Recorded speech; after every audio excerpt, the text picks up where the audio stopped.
boy. Good evening. Welcome. For a little something different tonight, we are gonna hop into the newly renovated and opened private lounge here at the Gentleman's Club. And we're gonna have a conversation with somebody who's quickly turning into a very good friend. And you've known him for a while. You've known about him. You know the lore of why he's here and talking to us. It's none other than Wardog Leader.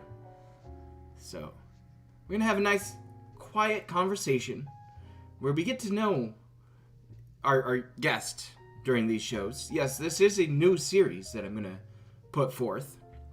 We're gonna just reach out to certain people, see if they want to join us for a pleasant conversation about anything they want.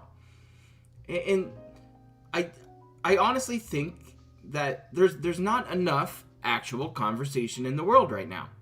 A lot of it happens digitally. I know this isn't face-to-face like I would want it to be. Hopefully it will be one day. But, over the internet, we can have a pretty good talk with some pretty good people. And we can have debates and laugh and just have a good time. And that's what this channel is all about.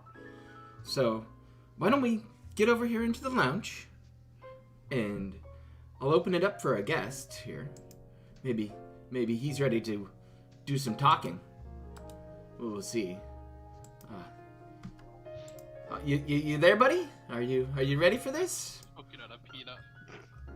That's a Right, right when we hit the button, you're shoving food in your face. Perfect. Peanut sauce, help me. Well, this will be a lovely evening. Let me get you up and we'll put the jazz on down nice and low in the background. Shit, I thought that was a bed for a second. Like, wait, what's going on here? Oh, shit. Yeah, welcome to the new renovated lounge here at the Gentleman's They're Club. asking to turn me up, by the way. Oh, okay. We can definitely turn you up here. Let me switch over and give you a little boost to the volume. Hopefully that's a little better on your end. I don't know. We'll find out from chat.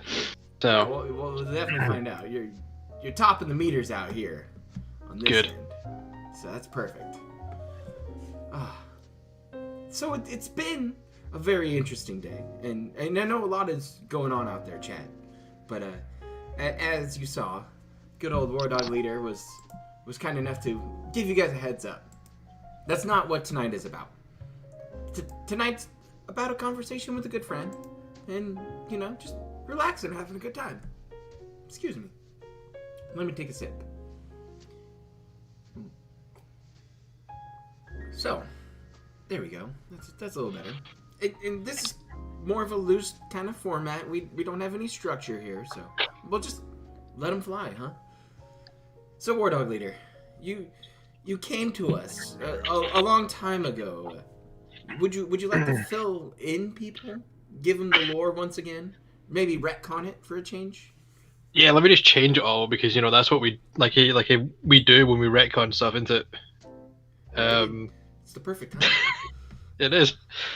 No, I used to watch DSP years ago, absolutely eons ago, because I used to like he was alright in the day, but then I fell off because I was just busy with life, as we all do. Yeah. I know you were a fan as well. Oh so, yeah, long time. Been around for about the full dozen years. Somehow surviving. I did like his travel vlogs because it allowed me to see parts of the US that I may never go to. Okay, and so one time I came in, I was like, oh, this guy, the hell's wrong with this guy? So I started watching, and this is probably about, I'm gonna say about a week after my brother died. I was listening to DSP, and he was complaining about unable to cook food for himself. I'm like, this is like grown ass man. Right. This should be right after what Leanna left him and he was alone for the yeah, first time or something like that. Yeah, he was complaining about how I have to cook meals for myself. I'm thinking, I'm doing that even before this big thing that happened that everyone knows about. And I was like, he's sitting here whining, and I was like, right, okay, I'm going to give him the benefit of the doubt, because sure, it might be a bit sad that you've had a long-term relationship didn't work out. You know, Right. as we all know, you yourself probably have had that. People in I, the chat probably had that. I'm a big So, fan of the long-term commitment. I mean, Mrs. Proper and I are going on 12 years together, so I'm surprised she puts up with me for so long. But it's been nice, it's been wonderful, and no complaints from me, that's for sure. But yeah, no, I'm a big fan of, you know, a little commitment here or there and investment into my stuff. You know. exactly, and you know, it was more like, you know, people in the chat will probably have had long-term relationships for like a year or two or all, and it's just not worked out and they split, right? And that can be quite hard. And I was like, okay, I'm going to give him the benefit of the doubt, right? I know he's been with Lana for a long time, and I thought, well, I'm going to give him some ideas, right? Cheese on toast, very quick and very easy meal, very quite a nice meal. You know, some noodles, you can get a good meal like that. I've done it a few times myself. Oh yeah. Some decent pasta, scrambled egg and toast. You know, there's just the simple things, but you can make tasty. The know, easy if you're by things yourself. you can kind of like throw together and have that kind of comfort food. Like for me, a nice grilled cheese sandwich. That's what I'm. Oh, exactly. Like that and some tomato soup and some like goldfish. I'm in. Exactly, and you know, like a nice winter's night, you get some nice tomato soup, and you've got yourself some nice grilled cheese sandwich. Boom. And I was explaining to him, so like, you know, I've had this situation, and I can still cook, you know, because I was struggling, and I had to keep myself open, and not open, sorry, I had to keep myself on top, because my parents were doing it themselves. They were doing their own thing. I'm like, yeah, I need to keep going myself, so that they can know, you know, they can worry about themselves. They can sort themselves out. Yeah. You know, while I keep going. And as everyone know, you know, it's all old school now. That just dropped on me, and I'm like, wow, okay. And the fact that he questioned the fact that I was faking it was what sent people over the edge as well. Yeah, I mean, And the fact that he lied as well, because he said that people in the chat tell me not to bring this here. But as Tevin and as many people had the paste bin of the chat when I started it, so it literally went from my start comment to my last one, and Tevin went through it. I remember the video, I watched it. Tevin went through it, and I think he picked out 1 or 2 people. That was it. Even DSP's own mods at that time felt sorry for me, and were giving me condolences. well, His yeah, own mods. It's a terrible it's like- situation, and it's a hard experience to go through. I mean, I haven't dealt with that close of a personal loss in quite a long time. You know, I think my grandfather passed away a couple years ago due to ALS, unfortunately. That one was a rough one to watch him go down. You know, it's hard when your grandpa asks you to take him out in the woods and shoot him because he doesn't want any other way out, doesn't see another way out. You know, it's those kind of pills that you have to take and just be like, okay, I got to deal with it. This is an actual situation. We've got to just, it's coming. But when stuff happens suddenly, like maybe that was the case for your brother, I really honestly don't know. But Well, I'll give a brief explanation of what happened. He had what was called TTP. I can't remember the exact name for it, but I'm sure someone can look up in chat. It's a quite a rare disease he had, and basically what happened was his platelets weren't forming. okay, So I think we're supposed to have around about 2,000 platelets in our body. right. He was having about 200. So okay, something was wow. going on. And it just wasn't. You know, they gave him platelet transfusions. It wasn't. And It went up, and I was like, cool, maybe he's getting better. And then it was going down again. And my mum was obviously there, and I went to my university. I went to university in Glasgow, and I went, and I was like, okay, so one day we had like kind of a, we kind of had the class was like very quick, it's like the starting week, and I got a text from my dad. I said, Daddy, can you come and get me because I'm out not doing anything. And I was like, you know what, I'm just going to stay with the mates I was in because I had been with them through college, the same course, we all went together. And what happened was my dad texted, and he basically said it in a way when he called me son. Now, my dad doesn't always do that. Okay, yeah, And I was like, I know when I get those that's kind a of red flag. messages. That's a red flag to me, and I'm like, shit. And I was hoping it was just the way he just writing it. I'm like, okay. And I asked my mate, can I go? Is then you got a car? Can you live with things? Okay, they couldn't take me, so I went to the bus stop because we're right across the road from the bus station. I asked how to get to the hostel, and I got there, and then I texted my dad saying I'm here. My cousin comes down, and texts me. I'm like, okay. She's come down to get me to go up. Why hasn't my dad come down? Yeah. When I've told him I'm here. I'm like, this is bad. Yeah. Something has happened. Walk into the room with like the kind of, I can't remember what the room was called. I walked in, my mum's there, and then that's when I got told he died. And yeah, so I wanted to go back to the college. That's what I wanted to go back to the uni at that point, because I just wanted to go back to do something normal. They said no, don't go normal. So good I just on you. I just wanted to go and do something and trying to get away from it all, because the doctor had come in and obviously his partner was there. My brother was gay, so his partner was there. And then the doctor came in and she started talking about it, and I couldn't listen to it. I literally walked out the room and just stood. Muted out. Yeah, I was definitely there before. My great grandfather passed away in a old folks home, and seeing him kind of go down that road. When I was told, hey, you should go say goodbye, it's time, I couldn't do it.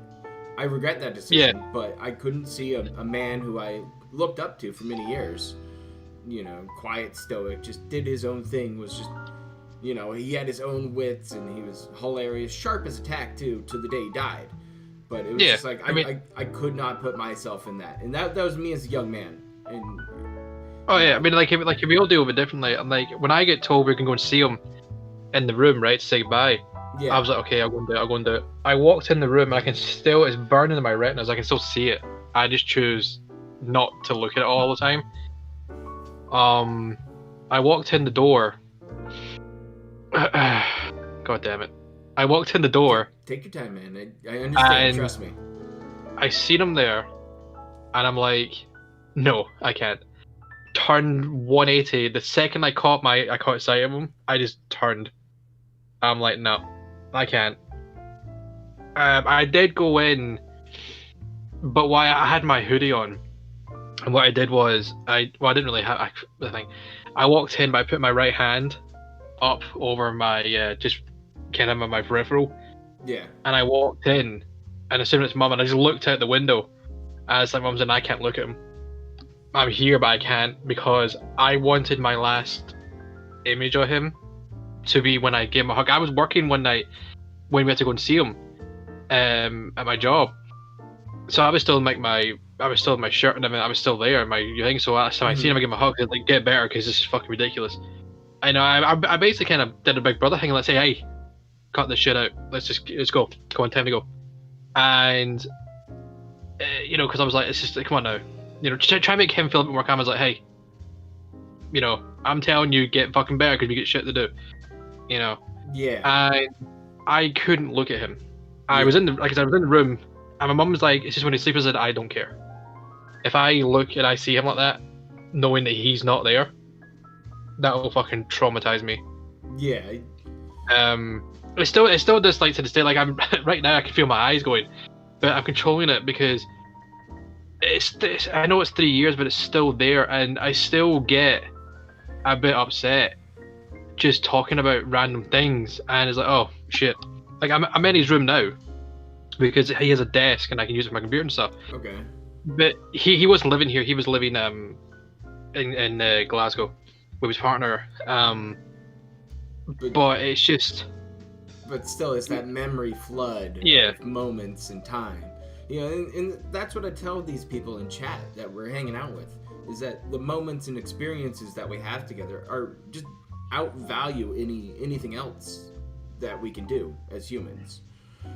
I mean, sure, you can raise a bunch of money. Sure, you can do great things here or there. But, you know, at the end of the day, it's the experiences with each other that really matter. And I know how you feel. You know, I got a terrible phone call from one of my best friends that there was an accident. You know, I drove through the night. I drove 14 hours straight to get to him to make sure I was there. And in his time of need, and it sucked. I got pulled over. They didn't give me a ticket, but it was inconvenient. Whatever it was, I did some speeding down the interstate because I wanted to be there for my buddy, and in his time of need. And when we saw what happened, and walking into that room, my world just fell apart. You know, feeling that loss, feeling everything into it, and not wanting to just accept it at first. It was like, no, this is totally somebody different, right? It's totally this is not who it is. Doesn't look like them, doesn't feel like them. This can't be real. Yeah, it doesn't, because I was thinking like this is not real, this is bullshit. And you know, like the university had like this counseling that you can do, and I did it. I took it, you know. Oh yeah. It was like free because of the course, so I took it. I told my parents that they should do it as well, but they worked it in their own way. And we had my aunt staying with us, and I was like, my mum she was given medication because obviously she felt it was quite hard for her, and to me, I was worried and scared that my mum wouldn't go back to where she was, you know. And I told myself, like, I'm actually scared that my mum will never smile again, or she'll never, like, be happy. Right. And it scared the shit out of me, you know, because I was worried that not only did I lose my brother, I might lose my mum, in a way, like in the sense that she'd become a shell. Thankfully, thankfully that hasn't happened. She did get through it, and we were, it's the same old, we mess around and have a good laugh. So that hasn't changed. So that is a blessing that it could have gone two ways. I could have lost them both, but I didn't. My mum pulled through and we got through it. Right. And because I don't think I could have took that. If I lost mum, I don't know. I mean, obviously I wasn't, I'm not saying I could take that. I mean, I wasn't going to commit suicide or anything like that. I just mean, I don't know, mentally, I couldn't take it. I was already under stress myself, trying to get through shit and keep going, but I was on the breaking point, and I went, when we had his funeral, I spoke at his funeral. I felt I had to, because if I didn't, then no one of, because he had two families. He had his family with his partner and his flatmates, and he had one here at home. Mm-hmm. I felt I had to say something, because there were two different Stevens his name was. There were two different versions of him. There was one with us and one with them, because that's such, you're with your family, you're gonna act a bit differently. So I felt, me personally, I had to do it for them, because I know they couldn't. Right. So I went up, I spoke, for him, and there was, we didn't carry it, because I think it's dependent if you can do it or not. They had we kind of trolley, you kind of walk down with it. Me and my dad were at the front, and obviously my uncles were there and stuff, and a lot of people came out for him, like people from my dad's work. I had my mate there who couldn't stay for the wake, but he was there for the ceremony, the sermon. Mm-hmm. And there was one thing, because he got cremated, and we keep him in the house, so he's there all the time with us. Oh, nice. My mum says goodnight to him every night.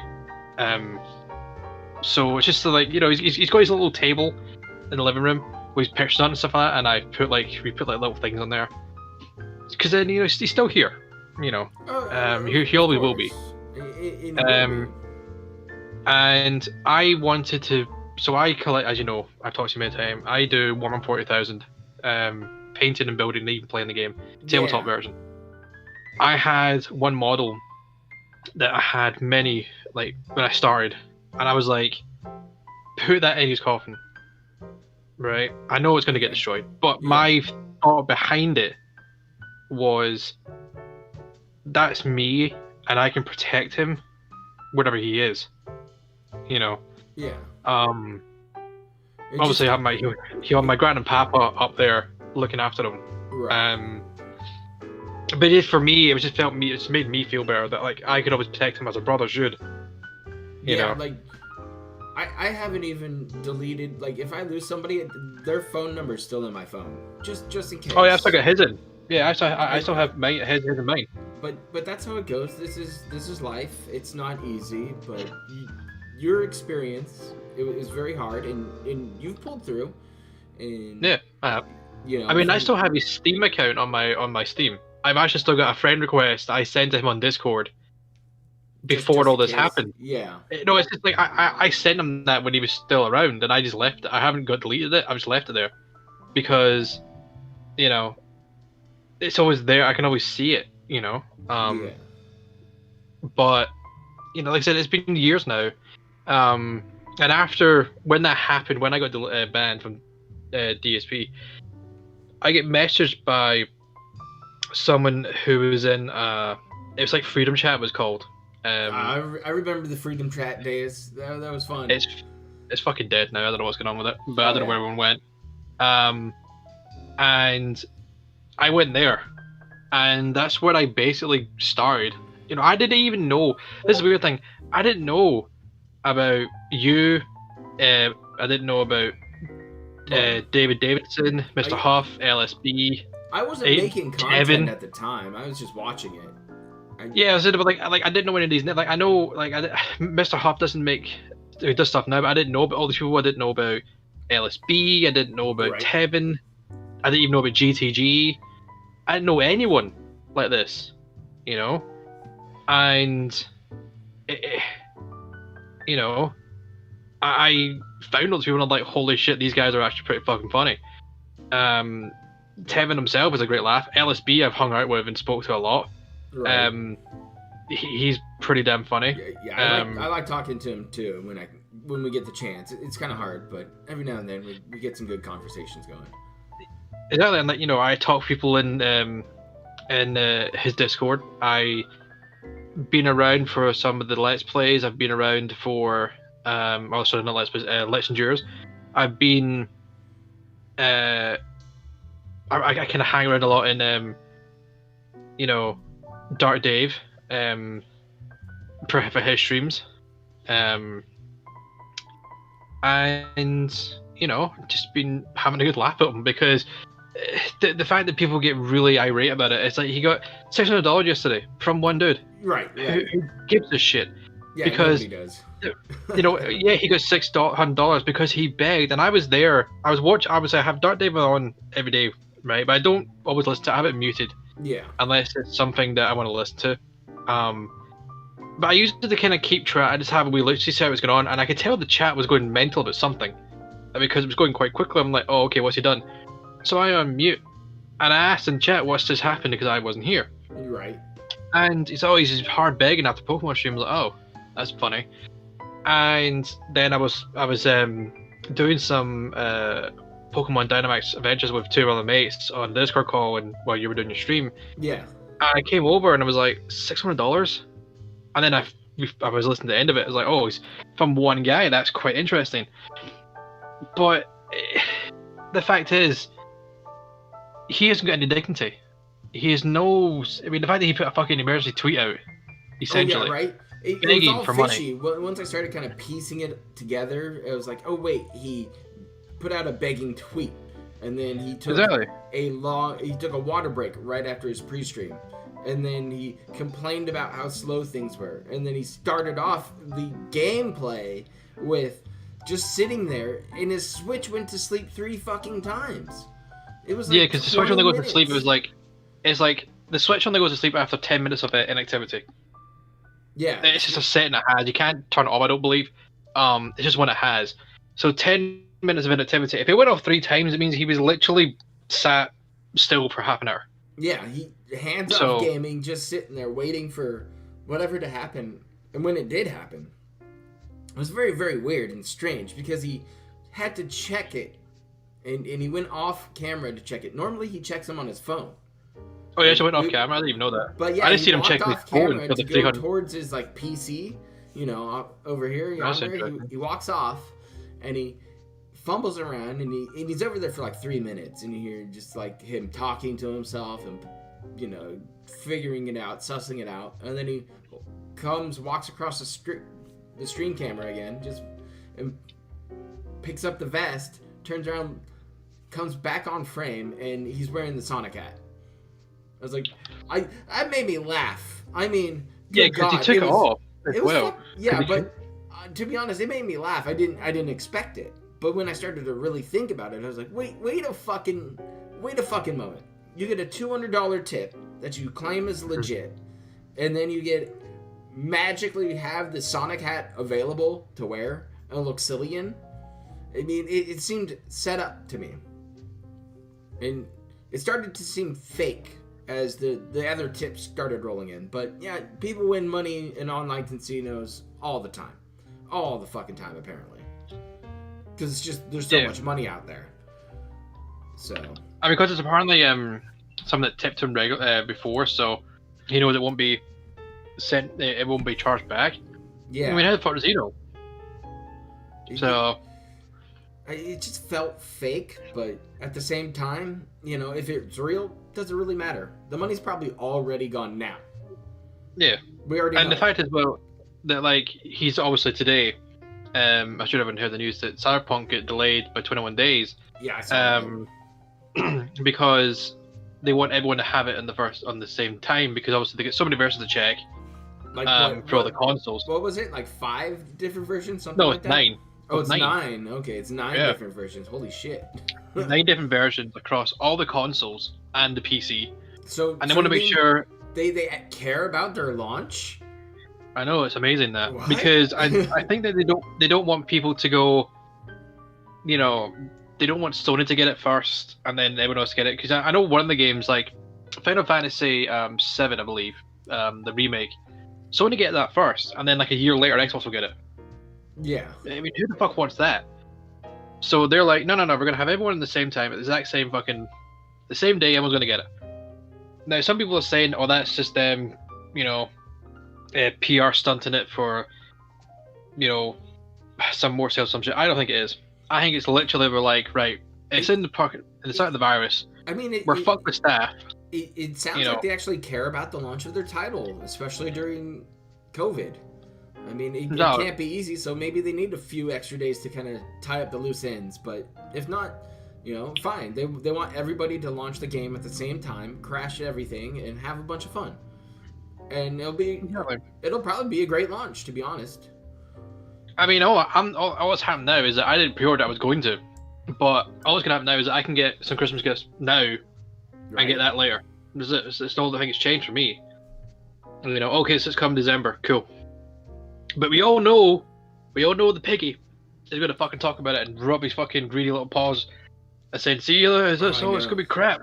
Like, fuck off for that shit. Because one company wants to make sure that everyone gets it all at the same time. It must be a shit game. Like, it wants to be perfect. You play fucking games that no one cares about. It's like he's literally playing some of these games for fucking money. That's it. Oh yeah, and he cries about it. For sure. He cries about the fact he's not getting enough money. Piss off. Like Fall Guys. Fall Guys is definitely one of those money games, but it's Fall Guys is now banned because it's bad. Not enough money's coming through. Yep. Crying about the Pokemon for the holidays probably when they do another update. Pokemon is now a night stream, so it's captive to us. So it's just like, I mean, I'm not even watching it because I'm playing the game right now, but like I'm doing it where I'm trying to catch all the legendaries in the Den of Expansion before I go and do the story, so I'm not fucking watching it. Because also, I hate when he plays games I love, because he'll ruin it. I'm like, no, I can't listen to this fucking asshole. I can feel that, but I have seen a few games that I love that he played, and it's like Oblivion. Oh, or like the Fallout games. There's When he played no those. Oh, I just hope he someone. doesn't do it now. I hope he doesn't Someone try said he's to gonna play Among run it Us. back. There's no fucking way is he playing Among Us. You wanna know why he won't play Among Us? Because the guy is such a fucking idiot. No, no, no. Guy's just a fucking idiot that he won't cover the code. Oh, that's right, he won't. Because when you do a private match, you do the code at the bottom, he won't fucking cover it. And you can guarantee, because it's very fucking easy to change your name Oh yeah. in Among Us like that. I've done it very fucking quickly. You can see where he is, but it'll say like NA, and you know the room Probably code. be like, you know, NA and some other spot, and there's your code, and pop it in, and Yeah. hey, you're in. Cool. And the fact as well, though, that we'll have to listen. We'll have to listen to the other players because you know the whole point of the game is you can text chat, but that's boring as shit. Or you can argue with each other like we're doing now, talking away, saying, "Hey, I fucking do wires. I caught you doing that." We're arguing back and forwards. He cannot have anyone talking to him. No, he'll hate it. He'll hate Physically it. impossible. Because when he's playing COD, he mutes the COD things. They could be telling him, go to B, because B's clear, and he's running the C. Oh yeah.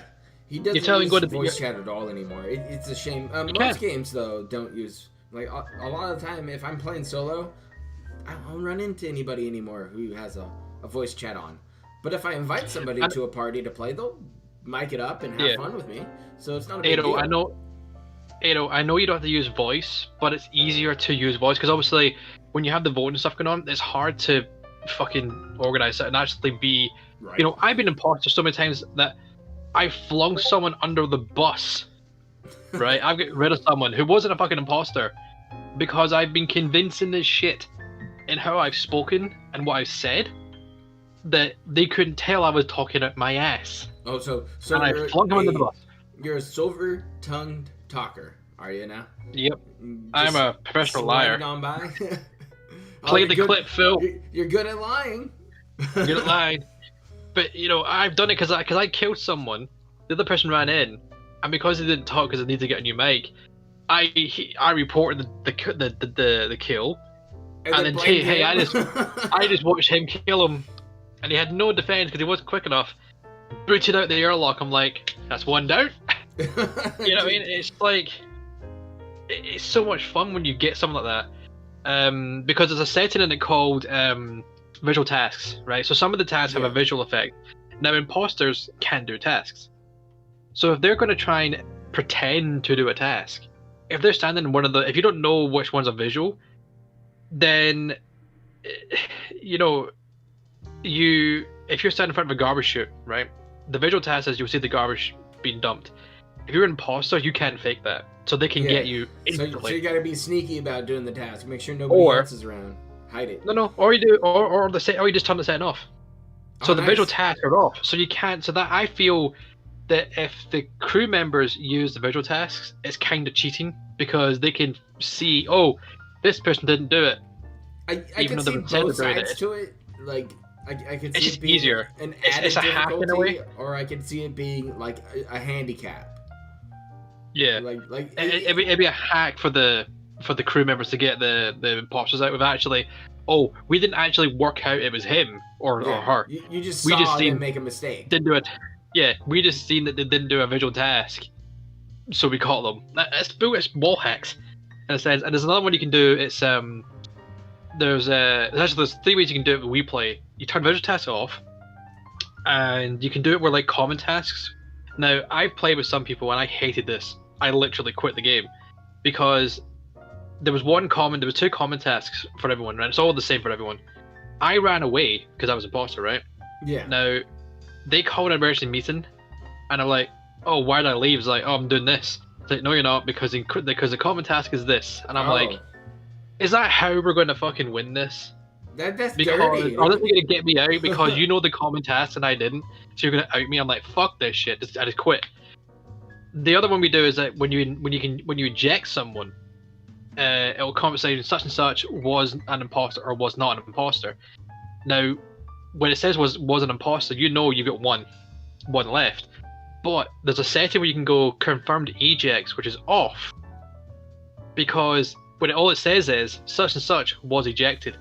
Yeah. You don't know if you got it right or not. Right. You Just ejects them. See you later. Yeah. Either the So you game don't ends know or if it you got an doesn't. imposter out or not. You're like, the only way you know is like if it's like 4 players left, and you think you've got one imposter out. If the game ends, then there was 2 imposters left because obviously they could, you know, any emergency meeting, the votes could always be tied, or they can kill one person. That's it. So it's like a game over. Now, it's like certain points you don't vote anyone out because the imposter can get a double kill, which is like both of them can get 1 kill each, and then you could lose automatically because there's not enough crew members left to vote them off. So like if there was like say 3 players left, the crew member could vote one imposter, but the both imposters would just vote for the crew member to get rid of them and win the game. So the game automatically ends. It's like a mercy rule. So it knows you're not going to win. You just lost by that point. And vice versa. Like if you get both imposters out really quick, you can win that way. Huh. But if you know damn sure you got one, it's a bit easier. Oh, But again, like I said, if you can vote someone out and it says such like Asian Popper was ejected, you don't know if you were right or not until the end of the game. Oh, that's fun. Unless you automatically lose or you win. Yeah, it's like, hey, you won, like, and you're like, cool, we got him. Or it's like, I'm pretty sure it's him, and like the game doesn't end. You're like, oh shit, was it not him? And then you're constantly questioning like, fuck. Right. And then it's like then you lose, and you're like, fuck, it wasn't him. And you were damn sure it was you. It's like, oh, you know what I mean? Right. It's totally the game, right? It really is, and it's pretty fucking funny. The Thing. I mean, it's a good laugh. The Thing. The Thing, yeah, the Thing. Yeah, The Thing. I love that movie. I've seen it a couple times. I don't know why it's called The Day. It's fucking clowns, I guess. But, because you can use vents and stuff as the imposter to move around faster. Right. So you're basically like a fucking xenomorph at this point, trying to like sneak around or something, like running through the vents to hide and shit. You definitely made sure that I purchased the game, so I do own it now on my PC, so we can get some games. It's a good laugh because you get other people yelling at each other, so it's like fucking I'm always hilarious. down to yell at people, like especially chat out there. If they want to join us for a game or two, we'll yell at them. That's for sure. Yeah, because even when if you're dead as a imposter, you can still shut doors, you can still sabotage as an imposter. Your game isn't over. You just don't get to do anything, and it's vice versa as a teammate. As a crewmate, you can still go and do your tasks as a crewmate. You just can't. Any emergency that comes up, you can sort it out. So you just like basically ignore it and go and do your task because you can still win on tasks if you're close enough.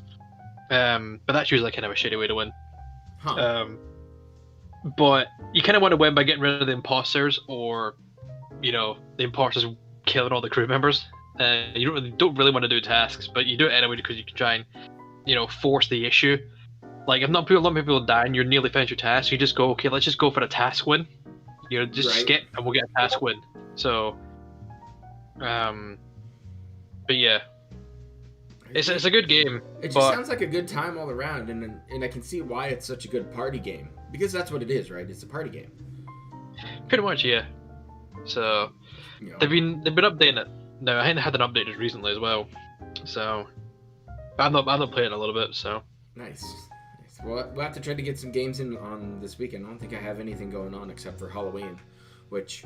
Yeah, I don't know if LSB is doing that stream. I don't know. I'll leave it to him. I'll leave it up to him. If he wants to stream it, fantastic. If not, I got a few ideas rattling around to at least turn the stream on with.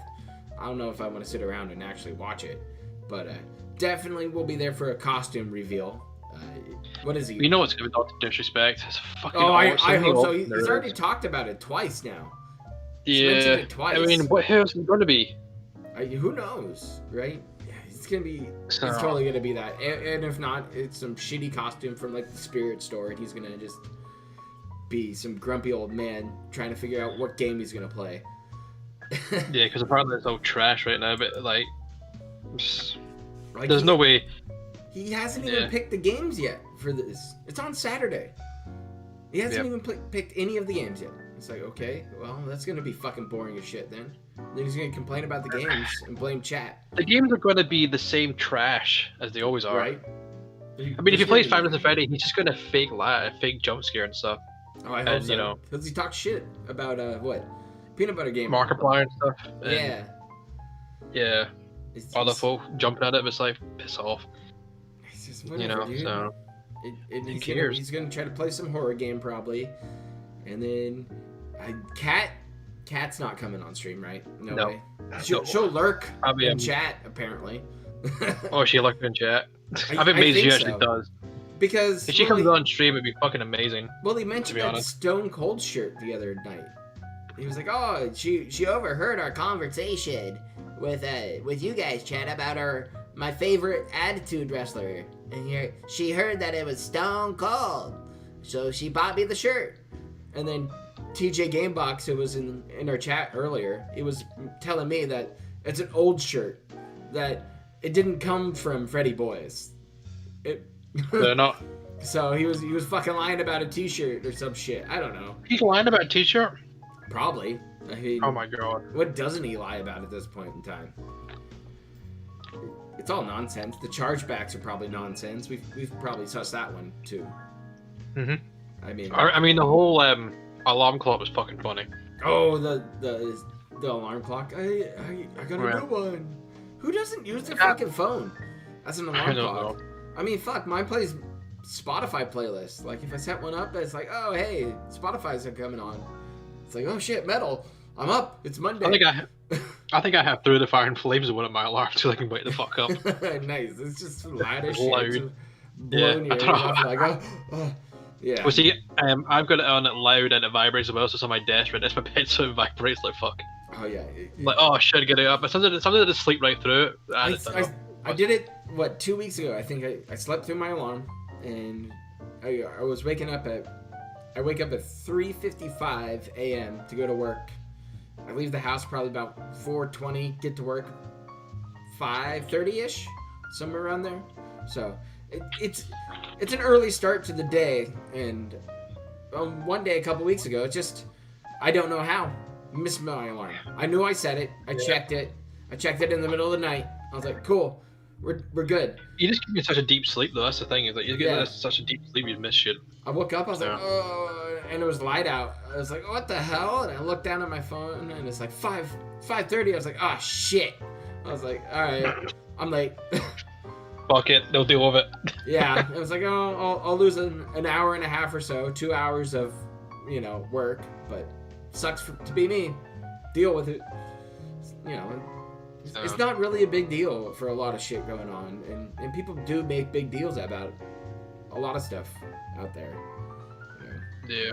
We have our lovely civil unrest going on in the States, and what's something going on since like fucking January?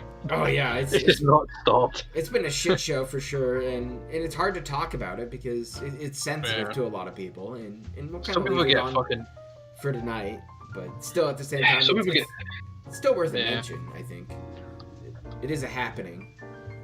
Ugh. But you've been watching a lot of football from over here, haven't you? You're a big Dolphins fan, aren't you? Yeah, I'm a Dolphins fan because my dad's a Dolphins fan. I just don't is. like the viewing of Patriots. Because you know why? Here's the stupidest reason why I don't like the Patriots. You want to hear the stupidest reason?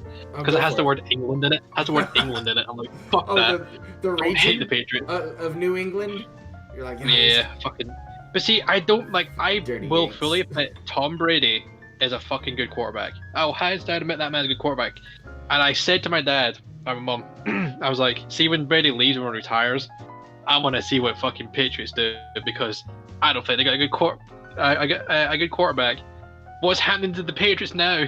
Fucking shambles. They got whooped on by the Niners, and Cam Newton got pulled. I don't. Yep. I don't know what's going on. Hey, we paid for Cam Newton. Oh wait, what's that? He's shit. Well, who would have fucking guessed that? They could have told you that last season. Yeah, you know what I mean? Oh my god, Alexander Divine, I fucking feel for you. Holy shit, your league is trash. Yeah, my has been nicknamed the NFC least. Oof. Oh. Right, it's the Dark Dave Mirror. What's up, Dark? Hey, what's going on? Dark Dave Mirror's here, hanging out with us. That's big ups. It's been a while. It's literally going to be the only fucking league, right? That's going to have someone win it with a fucking is going to have a losing record.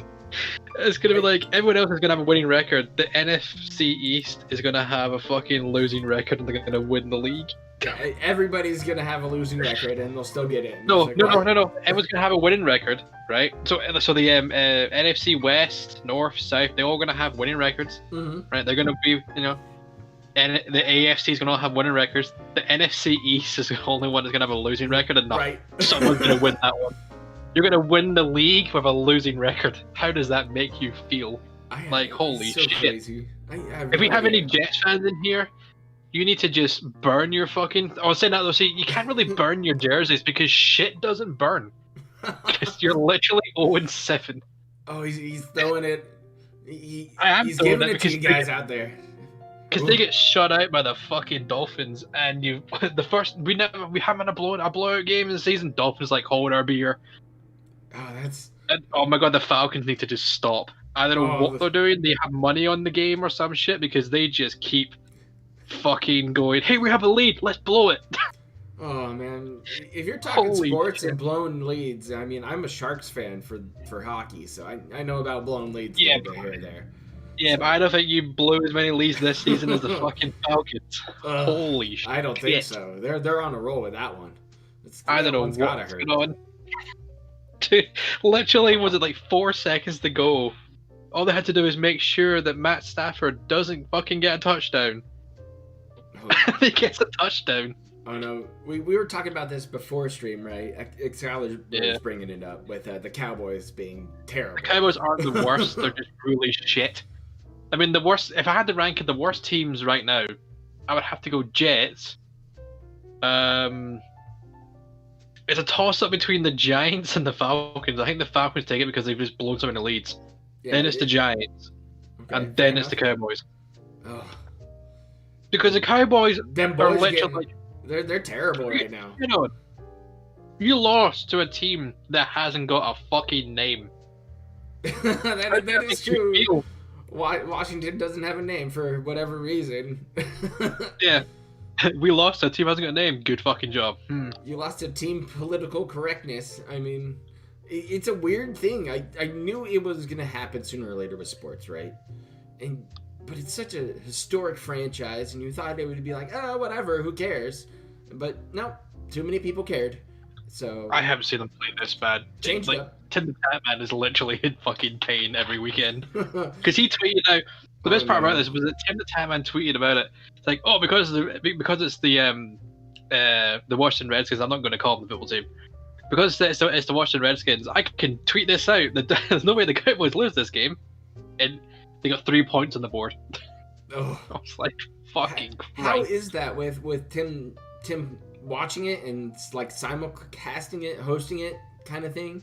I haven't tuned into any of it, but the way you were describing it is he works with the NFL and he's able to so basically, broadcast games and kind of talk with them and kind of restream it, hang out with it's like just a chill kind of hangout thing, right? Yeah, basically. So Tim does every Thursday night football. And they'll get given a game. He did it was a Monday night game because obviously the Chiefs game against the Bills got moved to the Monday. Oh, okay. Because of COVID or some shit. No, it was a rescheduling, so they get moved to the Monday. And he basically he restreams it with the NFL's approval. And whenever they go to a break, he hides his camera. And an ad plays. Now these ads you can't skip or can't get through. Fair enough. And you need to sit through it.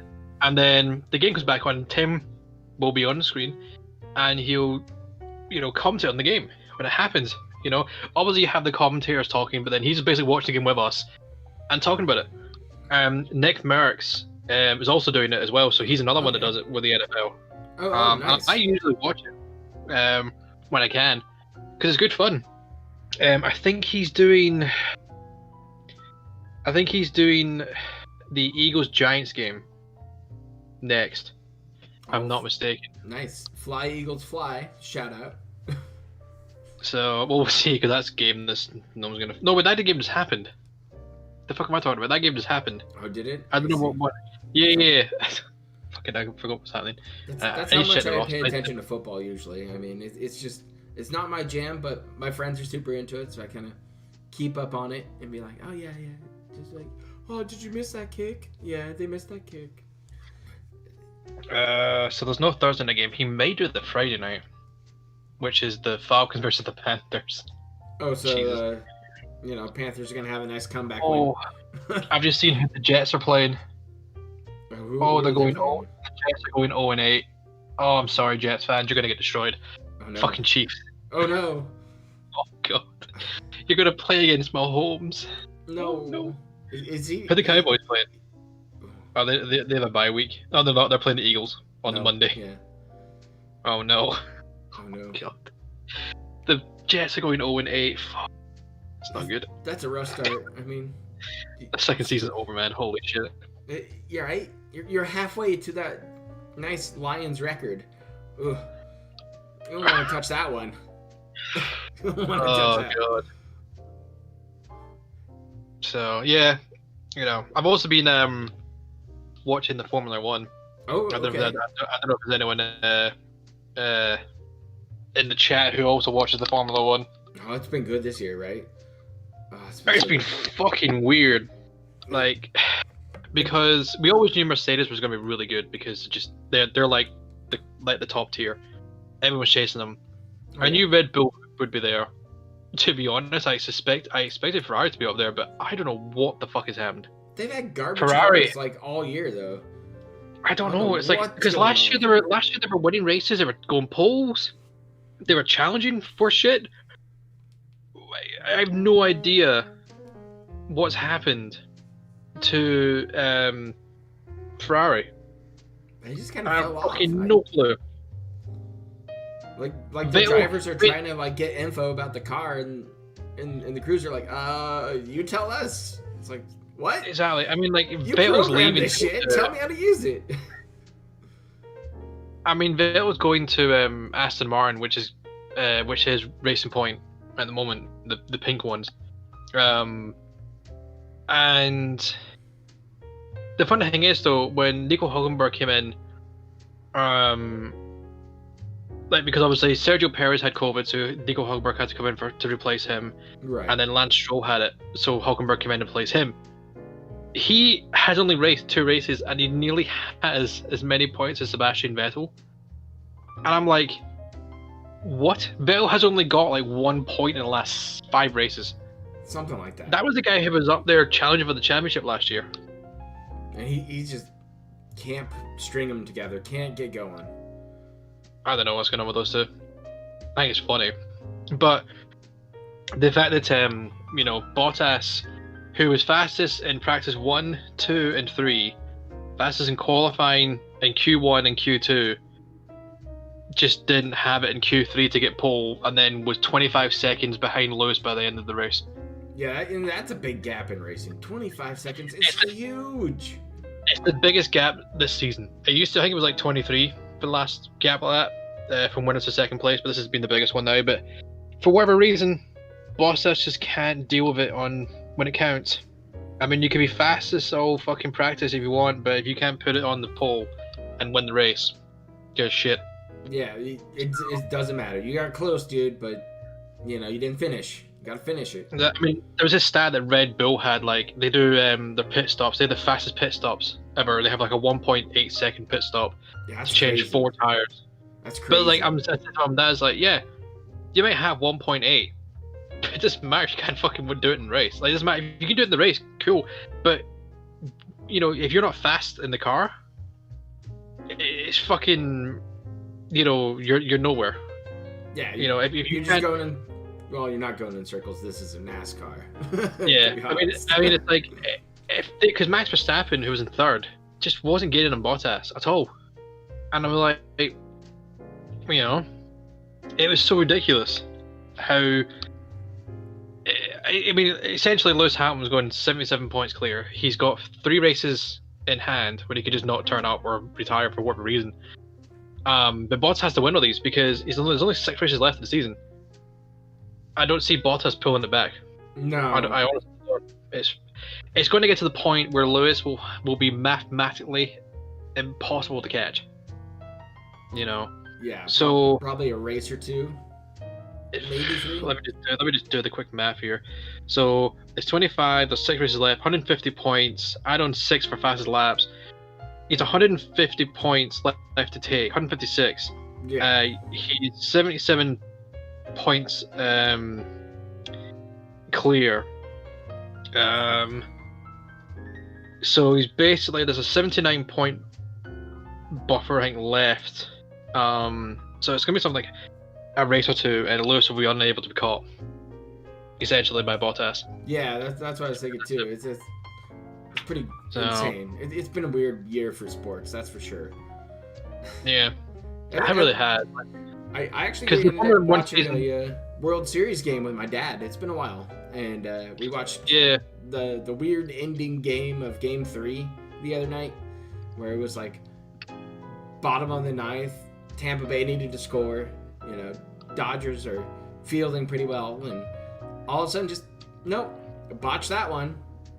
And then the throw comes in, hits the cutoff perfectly. The young rookie playing the catcher just like tried to swipe tag it before that ball was in his mitt. Unfortunately, ball went off. But anyways, the runner still tripped and fell between third and home. Oh god! It was just like, what the fuck happened? It was just perfect and just somehow just came together beautifully for the Rays to take that game. Oh, I could seen that. I could seen it, but the guy fell. Yeah, and he's like, but then they threw the ball to the guy to try and catch it through his mitt, and he had to like fucking he's on his hands and knees and he's scrambling to basically run and touch it. Yeah. To get in to win. Crawled in there and like slapped the plate a couple times. I was like, oh, that was pretty fun. But this is the only time of year I watch baseball. It's too fucking boring otherwise. It's a drinking man's game, to be honest. Yeah. You just sit there and just pound a few beers here or there. But how is the watching experience for the NFL over there? Like, oh, it's huge. Hulu? Like, it was no, not even Hulu. No. Okay. You can watch it on, if you got Sky, we have a thing called NFL Red Zone, it's a channel. Okay, yeah. And basically what that does is it's a US program, and it will go through all the games that are live in the early window and the ones that are in the late window. And it's, you know, it's an American program that's always a broadcast. And, you know, hold on. What I mean, if you get someone here saying, remember that conversation, you're pretending to care for F1. He's been pretending to care about baseball. Do you want to explain that? I mean how am I pretending?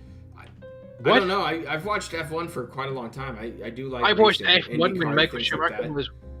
Right. I mean, I've been watching Formula 1 since Michael Schumacher was with Benetton. That's when I got into it, you know, when Schumacher was just racing everybody's brains out. It was amazing to watch because that's what I grew up on, was Sundays at my dad's house was watching race. It was race day. Exactly. Start to finish. We would watch some F1, we would watch IndyCar, NASCAR, whatever was on, it was race day. And it was fun to do, and it got me into racing. We had the whole PlayStation 1 setup with the sweet wheel and the little shifter knob and everything, so I don't know what we're on about, but racing's a ton of fun to watch. F1's probably the best racing in the world by far. It is. I mean, it's literally the creme of the crop. Like it's not some round and circle bullshit like NASCAR or most of the kart series. No, it's race like courses, like street courses, beautiful courses too. So you go from Monaco. You got like, we're going back to Imola next week. Yeah. Actually, this weekend we're at Monaco. Not Monaco. Sorry, Imola. So there's so many beautiful tracks that they go to too. I mean, I've been watching. So Schumacher's got 7 world championships, right? So that's 7 years. Lewis is going to have 7. That's 14. I've been there when Vettel had his 4, so that's 18. I've had it when, let's see, Raikkonen had his 1, that's 19. I've had it when I think Hakkinen won his 2, so that's 21. I've had it when Rosberg I had it then when Rosberg won his 1 and then retired that same year, and I fucking pissed myself laughing. I thought it was funny. So that's 22 years plus I've watched Formula 1. So I highly doubt you're fucking coming at me on it proper saying, oh, we're pretending to care about F1. You know, it's a nice I cross know- interest, and do I watch it all the time? No. I'm from America. I do. Do I catch it when I can? Yeah, absolutely. Do I go watch highlights or race highlights from days in the past? Of course I do. Because it's the best racing in the fucking world. That's what I want to watch. I've watched it. Just like I want to watch the best gamers in the world, or the best hockey players in the world, anything like that. The best baseball in the world. Sports is sports. It is this magical thing where anything can fucking happen. The craziest shit you've seen, it all happens in sports. We were just like, what the fuck was that? You know? I've seen a Formula 1 car literally invert itself and flip live on TV. Oh, and that's just Formula 1 cars, but they have so much downforce. They're not supposed to do that. Right. But he flipped. I watched Felipe Massa, back when he was Ferrari, get hit by a spring coming off Rubens Barrichello's Brawn that bounced off, smacked him in the side of the helmet to the point where it gouged out through his helmet. He eventually went unconscious, speared into a barrier, doing about 100 miles an hour, and was like, I remember seeing the helmet, because I remember seeing the picture of it. His helmet had a fucking huge gouge out of it. Jeez. And he was fine. He was racing like a year later. But I've seen it when Robert Kubica smashed into, as at Canada Grand Prix, he smashed into someone, flew across into the, literally was 4 wheels off the ground flying, smashed into the divider, speared across the other side of the track, and essentially was upside down with a broken car and climbed out. You know what I mean? So just walk away. Yeah, he walked away. He literally walked away. Mark Webber, when he flipped that time when he hit the back of Heikki Kovalainen, he basically said he had a cut on his leg, and I think a bruised rib, and that was it. Damn. Guy just walked away. You know. Yeah. Every now and then I catch highlights from like the Isle of Man, like the Moto Grand Prix. Ooh, have you ever TTT. seen those? Yeah, Jesus, those guys are madmen. Have you ever seen those? They're just motorcycle racing, just flying across just the land, just flying over these crazy just courses they have up there. People die like every year in that race too. Yeah. It's insane. Also, there's no protection though. No, but there's no catch fence or anything like that. You're just like flying off into the land. Just see you out in the country. Bye. Yeah. So I mean, I don't know what this person was expecting in a conversation. Like, we're not having a structure. We're just talking about shit. So if you don't like it, you can. There's the door. Yeah. You know, I ain't gonna miss you. But still. It's like they're saying to me, like saying, "Oh, you pretend to care about F1." Bitch, I fucking did a presentation on fucking DRS and cars because I know about it. I know about it. I can talk about my sleep. I know shit. I'm so good because I've watched F1 for so long. I can tell who's gone off a track because the color of their helmet. Because they always have they have slight design changes, but they have the same color helmet. I'm like, that's such and such. All this dust going through that. That's lava's going off. I'm constantly watching the timing boards on the left side of the screen. You know. No, you the English. What? No, you the English pretend to care about baseball. Obviously, you brought up F1. Does not apply to you. You might want to reread your comment then, because you are pretending to care for F1. No, well, maybe he's talking that about. Was directed towards me. Talking about you. Yeah. I mean, I don't. And that's fine. You know, I mean, he has his own opinion, and that's okay. And we'll continue on past this. And, I mean, you know, I'm talking about what I like. You like it, so you know. Yeah. I mean, and if I show any interest, you might as well fill me in on the details I missed out on. Like, trust me, I could go on about hockey. I could go on about WWE for hours. Or, you know, we could talk about a whole bunch of beer. I don't care. This is the point of this series, is just to chat with somebody. You know. No, I mean, it's like, I don't know, it's like I'm so, I've just been into Formula 1 for so long. Yeah. That I will notice something on the time board. Like, I'll see like a driver just start plummeting down the time board. I go, he's dropping. Why is he dropping? He's not in the pits. What's going on here? Oh, it's the and car, I'll notice something, or it's a personal thing. But then it's not even that. Like, we'll cut to the car going slow, and I'm like, there's something wrong here. And then like Ted Kravitz is the guy who always does the pit stuff, or they'll chime in that something's happening. I'm like, and I caught it before they did. That's because I'm always watching. I mean, I'm watching the race. I'm enjoying the race, but I'm watching the timing boards, on the left hand side on the TV on the screen. I'm watching it just to see what everyone is and how stuff's going. You know, because I'm always like, well, this might be winning or it might be second place, something like that. But I'm always watching to see is third place getting close to him. How is he closing on first? What's happening with that? Constantly watching and stuff. So I'm just like, you know, I'm just that good at doing it. I can spot things faster. Yeah, and the thing with you with baseball, I have no clue with baseball. Yeah, none. I have some kind of clue for baseball. I used to play it all the time, right? And you know, I get it, but I don't follow it anymore. It's not really my jam. Playoff baseball's a different animal, so I enjoy it. It's a little more intense. Like if we talked about hockey, I go on and on and on. Like that's the way you're describing F1 to me is the way I could describe hockey to you. About players, stats, teams, everything like that. I'd be like, oh yeah, this guy hasn't performed well. He must be hurt. And it comes out like 2 weeks later. Oh yeah, he has a lower body injury. It's like, oh go figure. It's like I can notice stuff on the How is it? My cat just dropped. Like, what the fuck did you drop? Oh god, what the hell was it? She just knocked something off. I can't figure out what the hell it is. Pulling cats. It's on my Switch. That's fine. But it's like I'm still asking my dad. Oh, is that how you do that? Like, what is this going to be? Like, what call? Because I've been watching the NFL for a bit now. I can sort of tell what the call is going to be for the penalty flag or something. And, but he's watching it for so long, much longer than me. And he just knows stuff. Like I don't know. I don't follow these players' stats or that shit. I'm just like, yeah, the Jets look shit. I don't know what's the Patriots lost Brady. Look what happened. They're crap. It's interesting. That's like, hey, look. It's kind of interesting how you lost your main quarterback and now you're shit. Almost like Brady was carrying your fucking ass. Right. So is this how you watch sports though? Is with your family or do you have friends or alone? I mean. No, I watch it with my mom and dad. Formula One weekend. Because the Formula One weekend starts on a Friday for free practice, and then qualifying on a Saturday and the races on a Sunday. Right. And then NFL Red Zone's on a Sunday. Usually after the Grand Prix. Okay. So we put that on TV, and that's what we watch. Nice. Till the end. Till they go to bed stuff.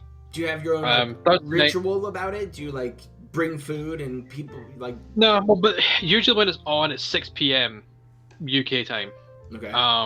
So usually it's on. It's 7 hours of football, and there's no ad breaks in it. So whenever the US take an ad break for the game, they'll come to another game or something. Okay. And it's it's classed as 7 hours of uninterrupted football, and we'll watch it, and then we'll get dinner during it, and then we'll sit and eat dinner, still watching the games, and every time it cuts to the Dolphins, I'm like, oh fuck me, what now? Even though it's usually a good thing, I'm like, oh shit, because usually with last season was like every time it went to we did something wrong.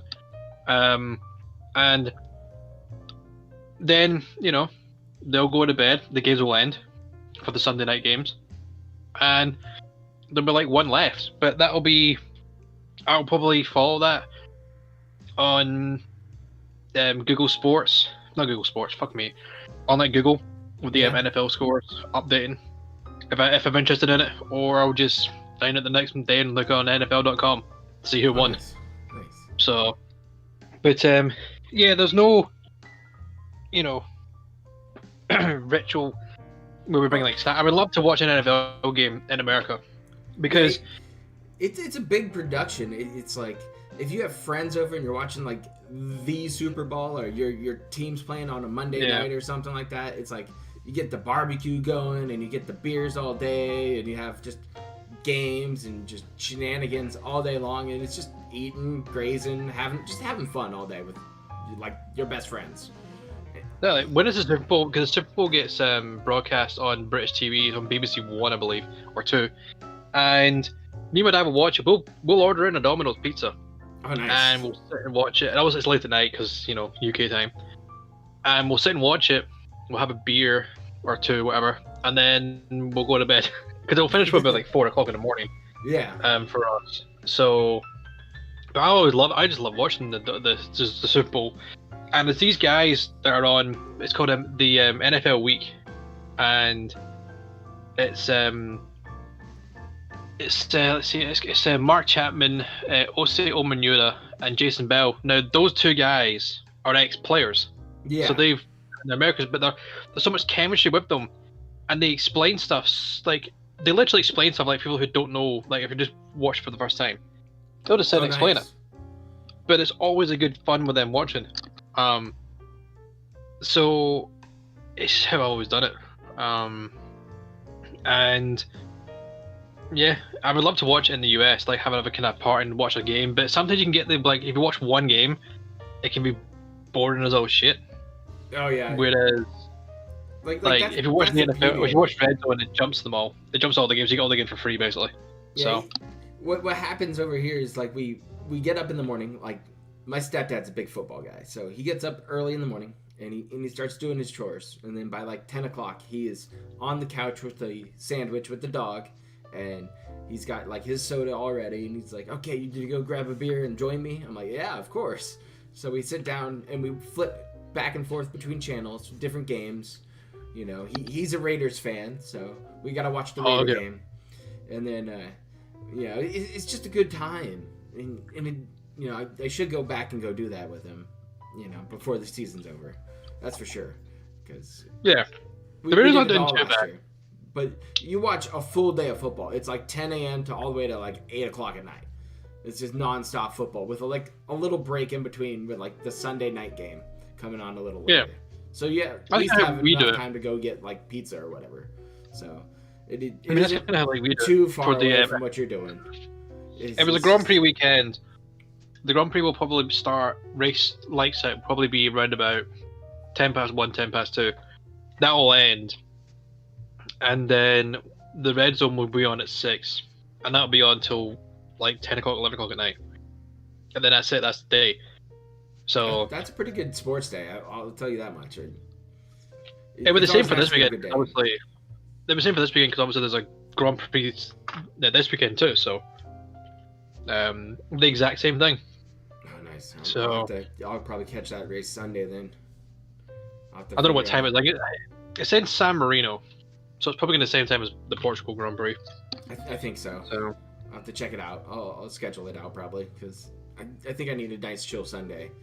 Just to recharge the batteries. As the year goes on, I tend to get a little tired, a little lazy. You know, it's fucking darker cold, nights. It's cold as shit. You know, don't want to do anything outside anymore.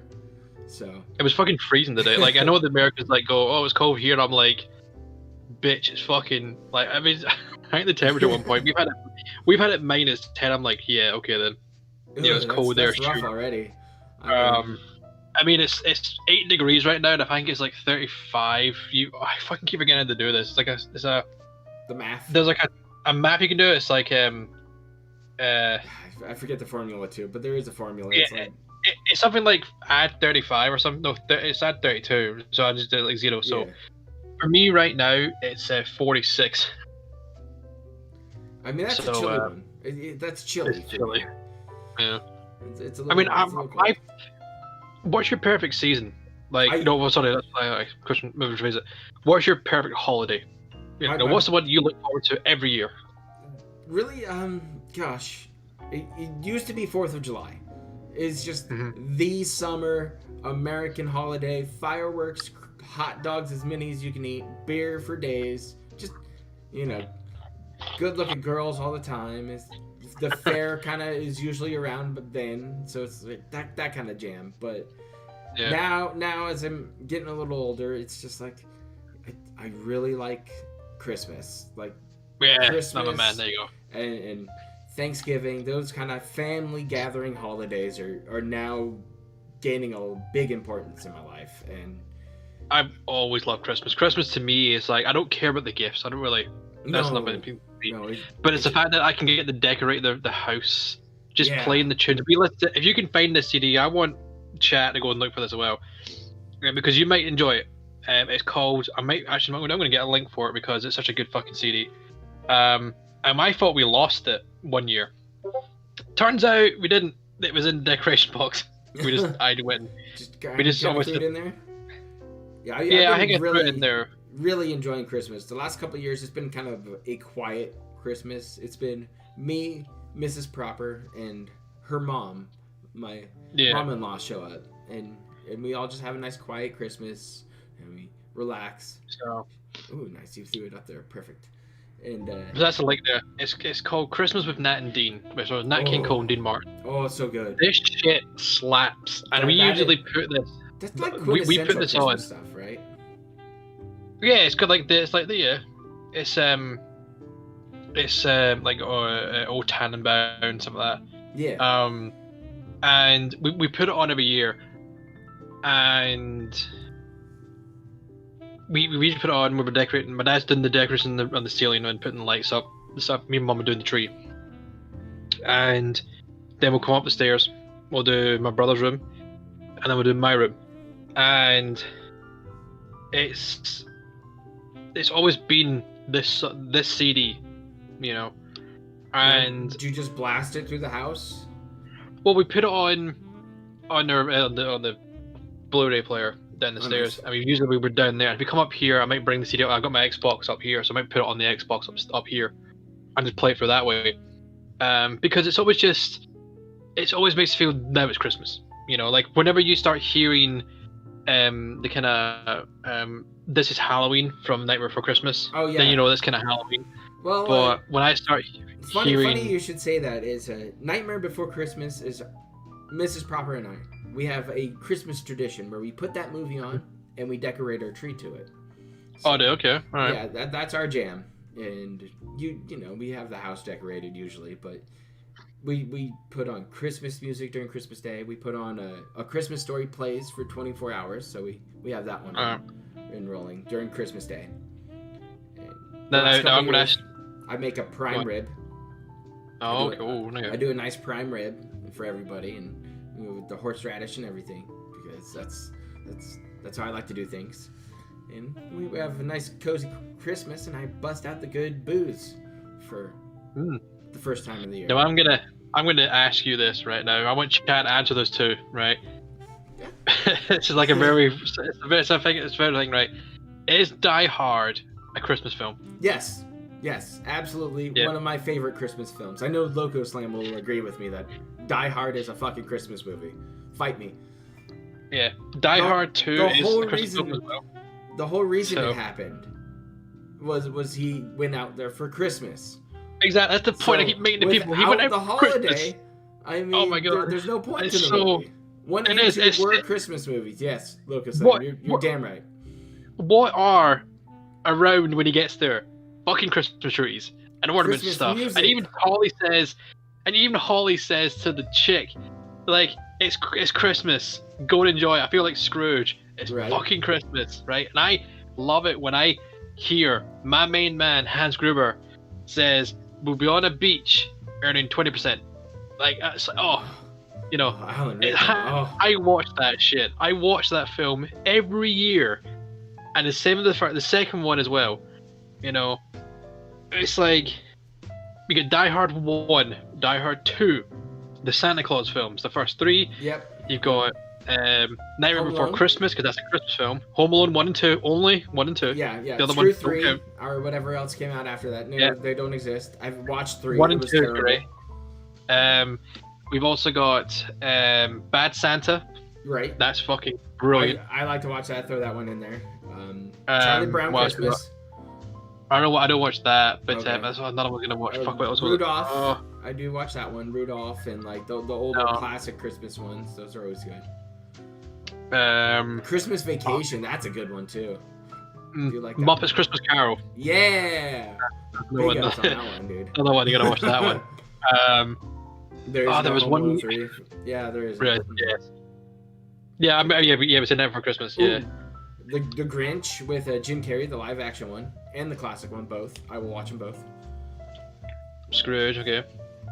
Scrooge, that's Phil's favorite film, by the way. Yeah, he is Scrooge all year round, but you know he doesn't pull it off as well as Michael Caine does, because that's pretty good. Michael Caine's a good guy. I'm trying to think what else there is. There's like a few other ones that we download because it's on TV, but I'm trying to think if anyone else in chat, I want you to put in, you know, the kind of Christmas films you watch that you always watch. Oh, like you know, it doesn't matter if it's already been said or not. Just put in what you watch every year at Christmas. You know, oh, Miracle on 34th Street, another one, Oh, another that's a great classic, one. Classic movie. another one. Jack Frost slasher, damn. I wouldn't have gone like that. But okay. Yeah, I'm not a big fan of those horror like mashup Christmas movies. It's like, no, thank you. Also, it has like Krampus in it. Vacation again, yeah. I'm trying to think. There was another one we used to watch and we used to like it quite a bit. But it's a Christmas film. Like you can only really watch it. I mean, I don't mind watching Die Hard 1 and 2, even 3. I like 3. During the year, but I gotta watch 1 and 2. Oh yeah, Rudolph for especially me, Christmas. Dr. Spoon, that's for sure. Shit. I'm trying to remember what it was. Xmas in summer, okay. No, Xmas is summer. Oh, okay. Christmas big special. God. You guys are- Oh, I know what you're talking about. Oh no, was it the? Oh, what was? Oh fuck, I can see it. The Arnold Schwarzenegger one. Do you know what it's called? Jingle All the Way? Yes, I've never seen that a lot. Yeah, that one was fun. Where he's trying to get that toy for his kid and Yeah. they get in the fights, right? And then like he goes like, "Put that cookie down." Oh my god. Someone watched Demolition Man, Firefly, Yeah, good we watched TV. that one recently. Demolition Man. Monsters Cow, Home Alone 1 and 2. See, New York Giants fans got it good. You right? Living a good life. But I could happily burn through them just at night and just fucking go again. It's Turbo Time, yeah. Yeah, he didn't want a toy anymore because his dad was the you know, White Christmas. Oh, okay. Yeah, The they classic definitely do White Christmas Christmas. story, that's for sure. That is always there. You can sort of see as well, like at the point, the people in chat who are like older, because like you know, me as like White Christmas. Like, oh, okay, you're a bit of a boomer. Mrs. Yeah. Doubtfire. Oh, okay, I haven't seen that in years. I wouldn't call it a Christmas movie, but if you watch it around know. Christmas and it's fun, That's what I'm saying. Yeah, go for I it. mean, dude. I It's a don't, great movie. I don't really care if you watch what you want. I just want to hear what you you know, like traditionally. like what you watch during that point. Yeah, what do you put on? You know. Also, another thing as well, I want Chad to keep doing because it's quite cool to see what this, all different Right. films coming up. I want to know, when do you, and this goes to you, proper. When do you take your decorations down? I take them down around New Year. I usually leave them up, and right around New Year, maybe right on the 2nd is usually when I start the process. You know, the tree goes out, ornaments down, that kind of stuff.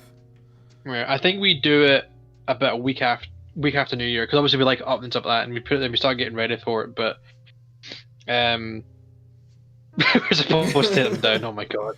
He's the guy who leaves the lights on all year. Leaves them all years. Yeah. Screw it. I don't want to be on that roof again.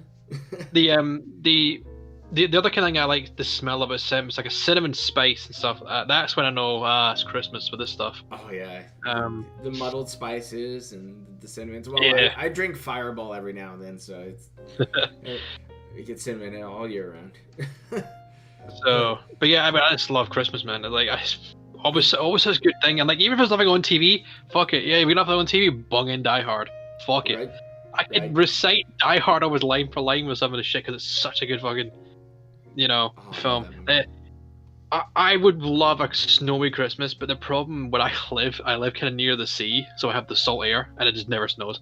We had it once, but it doesn't lie very well. Yeah, it doesn't. I'm stick. like, me and my mom fucking one year, my mom was like entering these phone competitions, and if they phone you, they tell you how much the total's up to, and if they phone you, you get to answer within a certain amount of time, and then tell them. And me and mum were in the kitchen. We have like this black tape that's a bitch to get off the window to make it like we got like single pane glass windows. Yeah. But like we do it like that to make it look like a kind of old cabin, or like old thatch kind of windows. So we like spray snow in the corners and stuff, make it look all Christmassy. Yeah. And her phone was starting going off. That's Yeah, the term. yeah. And her phone started going off. So I run through, and she's like, I can't figure it out. I was like, how the fuck? Looking at it now, I was like, usually it's left to answer, right to decline. I couldn't figure out why there was no accept. And obviously we're in a panic because like it's a lot of money. And I'm like, I can't do it. And then it hung up because obviously she's listening to it on the radio. And she then starts getting this panic, and then I I thought she's missed it, right? Mm-hmm. Because around about 3 o'clock they do the phone thing. My mum's kind of sitting there, almost in tears, because like, she thought she just lost all this money. Oh, bummer. Turns out, dumb bitch, set an alarm to go off at that time. She thought it was a fucking phone call. It was a fucking It alarm was just the going alarm off. for it. And I'm just like, are you fucking for real? So excited about And it. I'm like, the fucking... my heart was racing at that point, and then all of a sudden it's like, holy shit. That's You crazy. fucking idiot. So I was like, pack your bags and get the fuck out. It was just like, oh my god. That was last year as well it happened. Like, fucking hell. Fucking give me a heart attack. Always like the good family drama around the holidays. My dad was working at that point. I phoned my dad and said, "Hey, you need to divorce mum." He's like, "Why?" Because I told him, "He's like, oh yeah, try to pack bags." It was so fucking bad. It's like, holy shit. It was such a fucking shit show. I was like, oh my god, never do that again. I swear to fuck. You gave me a fucking heart attack. Oh. And you know, but it's like I always wrap my gifts. And I don't know if you do this, but I wrap them, but I had to remember, like, if I'm sitting here, I usually wrap myself because I'm, so my mum doesn't know what I've got, because there's like a list my mum and dad would do, but I always buy off my own list for them. You're right. And then, so that way, my mum doesn't know what I've got my dad, because it's a surprise to her as well. And I'm like, right. Where you buy them something from each other, and the other person's like, I don't know. Yeah, so cool. They buy... You like it. But it's like... Well, it's mainly like my dad would say, okay, I would like this, and this, this is my Christmas list. Yeah. And my mum usually would check me, have you bought anything on this? And I just say no, because I don't look at that list. I'm already buying stuff that I know my dad would like and mum would like on my own. Right. But it's things that my mum and dad would never think of. Because they don't go onto these like eBay and stuff like that. They don't go to these sites that I go to find stuff. So, I never have to worry about it. And also, it's a surprise for mum to see what I've got my dad, and it's like, oh wow, it's it's like holy shit. And one year, I got my dad. It was an 8-pack of Star Wars beer, and it was a light speed beer, and I thought it was like, oh, it's gonna come like a few. It was fucking 8 bottles, and these are like big bottles, like 500ml bottles. I'm like, Jesus. So I was like, I want to maybe wrap 1 or 2, and then I was like, no, I'm gonna painstakingly fucking wrap every one. Yeah, that's. I was like, where the fuck am I gonna put these? Because it's like, I'm in my room, I'm blasting my normal tunes out, my music, right, just while I'm in my room, and I'm like, where the fuck am I gonna put this? I was like, I need something that's gonna be able to take the weight. I was like, wait, I'll use one of my Warhammer 40k cases, because my cases are quite sturdy and it's a square. Nice. So I take all my models out that are in the foam and the wee foam slots. I sit them on the desk. I put the bottles in and stack them so they can stack well. And then I shut the case and I wrap my case. Ooh. Right? And I'm like, and I had to carry it down. It's fucking heavy because there was this 8 bottles of 500ml booze. That gets up there, man. That's for sure. I was like, I have no idea when to fucking put this into wrap because it's so fucking heavy. And I was okay, that's fine. And I'm gonna post a link in chat if anyone wants to check it out. Oh, it's just fucking okay. Never mind. There's actually a lot of. It's a massive link. I wonder if I can just do. What the? Oh, I spammed it 4 times. That's why it's fucking huge. Whoops. No worries. Is it still? Oh my god. Holy, that's a big fucking ass link. But yeah, so I had to carry it down myself, and that's it there. I want to see if it actually works. And nope, not found. God damn it. And it was just like, oh, it's probably because I got my stuff in my total shit. And I'm getting off track here. And well, yeah, I think what you're getting at right now is that when you buy these gifts, and Yeah. you wrap them individually. It's showing somebody that you actually care. You're paying Those attention are the more- to kind of what they want, what they need, what they look for, and enjoy. You're like, hey, this is what I do. It's Christmas. I buy you the coolest shit that I could think of for you. Something you would really appreciate and enjoy. You know? Yeah, and it's just like him for me as well that it's more fun to see them open a load of things. Yeah. And I could have just done one and left the other 7. As you know, I just gave him that way. I was like, no, I'm going to do it where, you know, he's going to unwrap them all because it's like I could gift every time he opens it, and you know, so I did that, and it's essentially going. I have to remember which is fucking which when I do it because I usually have so many small things. I'm like, where was this one again? Yeah, because I remember. Well, like oh, I have that's the wrong one. You got to get that one instead. Well, and then you have to it's open more that like one first. what it's mainly is. It's mainly like I have it's these coasters. I got them like once from like PlayStation games, something like that. It's like Metal Gear Solid 1, the original. Nice.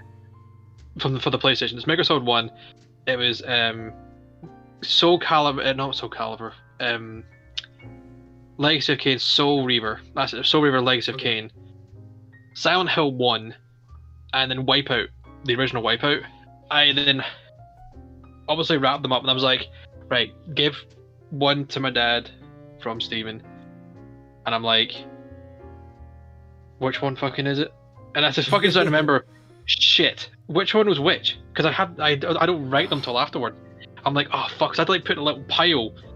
There's from my brother, these are from me. This is from like me, my brother, my cat, because I can't fucking remember which is which. Right. So you know? so you at least have some kind of organization to it, so you're not fumbling around like me, being like, I forgot what I wrapped.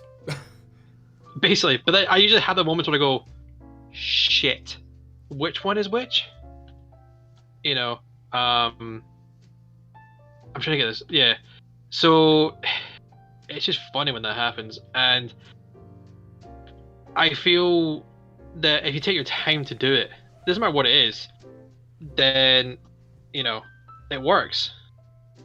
So, if someone cares enough, then, you know, it doesn't matter who it's from, because unlike DSP, who has literally no one to buy for. Except for Cat, I guess. Jasper. I don't know if he buys stuff for his parents. You know, his parents into money and shit, so. I mean, they're apparently still doing it. Yeah, I assume so. Monthly, like usual. Phil makes his phone call to his mommy. But, yeah, so. I see what you're getting at. You know, the art of giving a good gift and the importance of being with your family, because family sounds like it's everything to you. You watch sports with them, you know, you've been through a lot with them, you care deeply about them, and you've gone through the ringer, and you've all come out the other side, and they're everything to you. Exactly, yeah. I would go the distance, like, you know, last weekend. I had other plans. I wanted to talk to you on Saturday, but my dad called me and he wanted me to show up a little earlier, and I was also a little shit-faced from Friday Night Street Fighter. So thanks, Jose, wherever you are. But finally found a link that works. There we go. There's the link to the booze. That's the one that I got my dad last year. But still, what I'm getting at is, if my parents called me and said, "Hey, show up," I'm gonna show up. You know, just like my friends, just like, you know, anybody close to me. You say, "Hey, can you be there?" I'm like, yeah, I'm showing up, because that experience and that loyalty to somebody you care about it means the world to people. It really does. You know. Not enough people get that kind of feeling going into it. You know, and there has been points where I've looked at, I've always been watching like either you or LSB or even Tevin, or even just fucking Dark Dave, because no one's restreaming it apart from Dark Dave. I'm like, a bit of me feels sorry for him, but then it's like, why? You know what I mean? It's like, why do I feel sorry for him when he literally pisses everyone away anyway and pisses them off? Yeah. Why should I feel sorry for this asshole? I mean, he's done it for years. The moment he doesn't need you anymore, he'll throw you under the bus and use you as an excuse to make himself look better. And his existence, as we've seen it, a little rough lately. I mean, some OBS issues right now. Apparently, He's old now. Yeah. It's like, it's buffering. There he goes. There we go. But it's through no fault of his own. He causes these mistakes and these issues. It's him alone. You know. So I think you've learned from watching him to kind of get through stuff, to be your own person, to be more dependent on yourself. Because I'm learning that right now, and to learn that at 32 it's a weird process to go through. Like, oh, I've been there. I've done a lot of this stuff, but never on my own. And but the difference is though, you're doing it and you're getting through it, whereas he's nearly 40. Yeah, and he's relying on literal fucking idiots on his streams to give him this money to pay for his lifestyle, whereas you're working your ass off. Yeah, I mean, to get it done. I'm constantly on the grind. I mean, I feel like I sleep. Let's see here, 6 to 4 hours a night maybe on work nights. You know, I get off of a restream, say 9:15. I'm usually winding down, falling asleep at 10:30, and it's just like, oh, yeah. I'm up before 4 o'clock in the morning, and it's back on the grind. Does it suck? At times, yes, but I'm learning to adjust it. But I mean, it's like, that's life though. That's the sad fucking fact is it does suck to wake up every morning and go, fuck, I'm going to go to work. I'd rather stay in my nice warm fucking bed. Right. But I'm going to go up and work, otherwise I'm not getting fucking paid this month. Yeah. It's just like... It's the reality to it, and of course I'd like to do something different, but what I do, I'm enjoying right now. And exactly. I'm enjoying going to work, laughing at Phil during my lunch, seeing the updates and chatter all during my workday on my watch. It's like, oh, this is awesome. And then the drive home, I'm kind of catching up on a few things if I'm in traffic.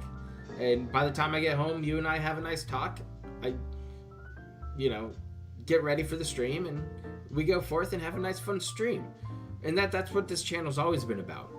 I started it with a different vision at the time, but I think it changed into realizing that the importance of,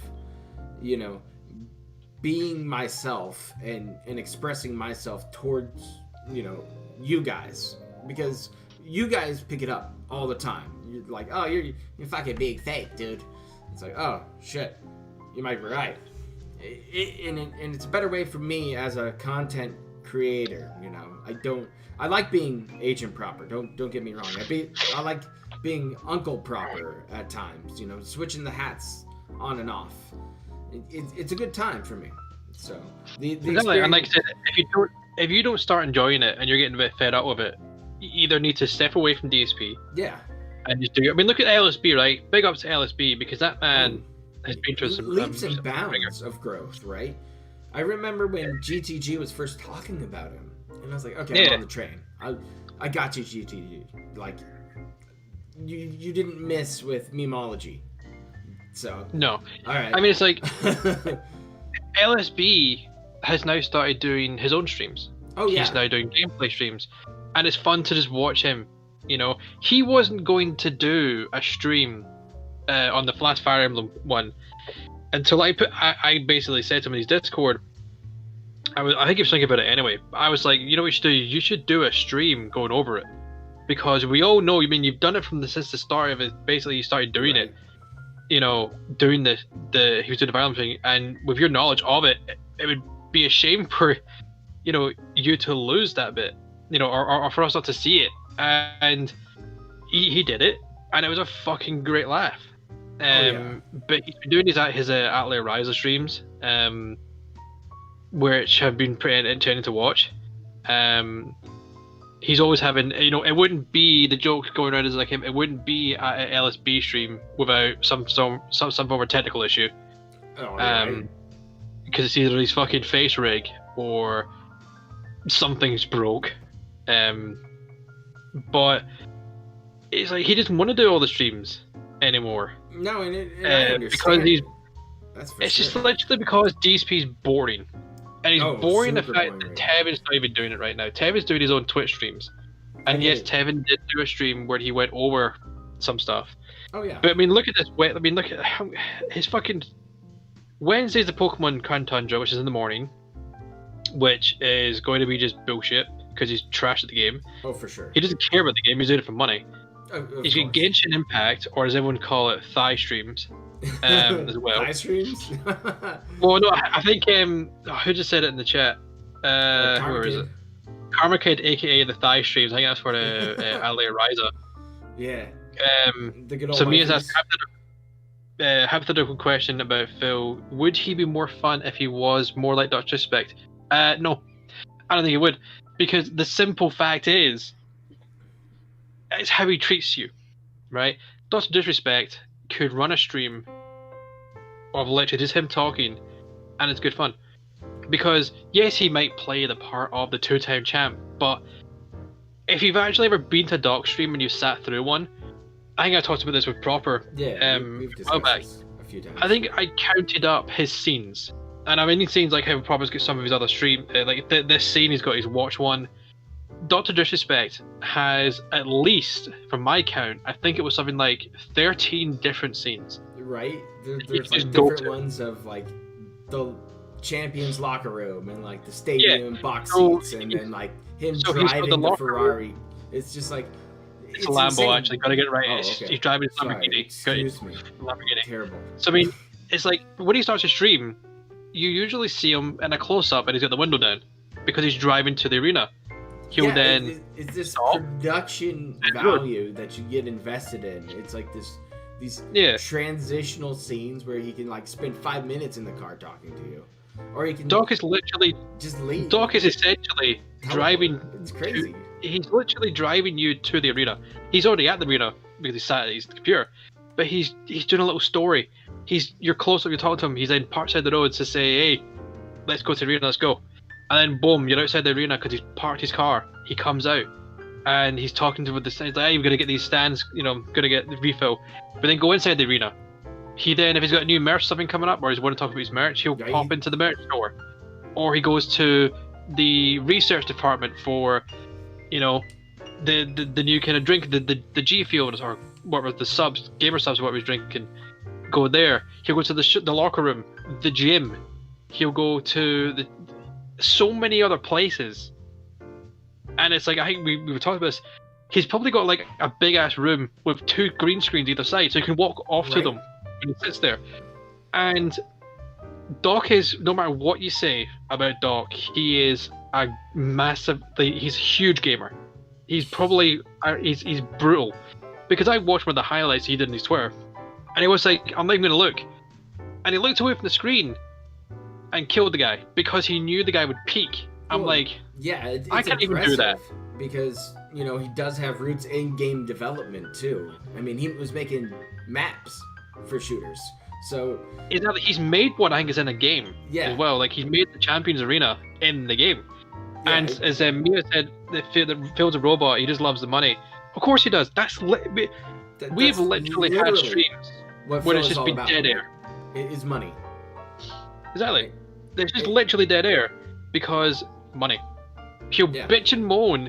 Hell, I don't know if any of you people who are watching this now were there, but if you were there for the end of Amnesia: The Dark Descent, this motherfucker raged because he finished the game and had $4. Yeah, that was a Bitch, good clip. you have to make it entertaining. Now, as everyone says, your audience are your pay you. He doesn't give a fuck about them.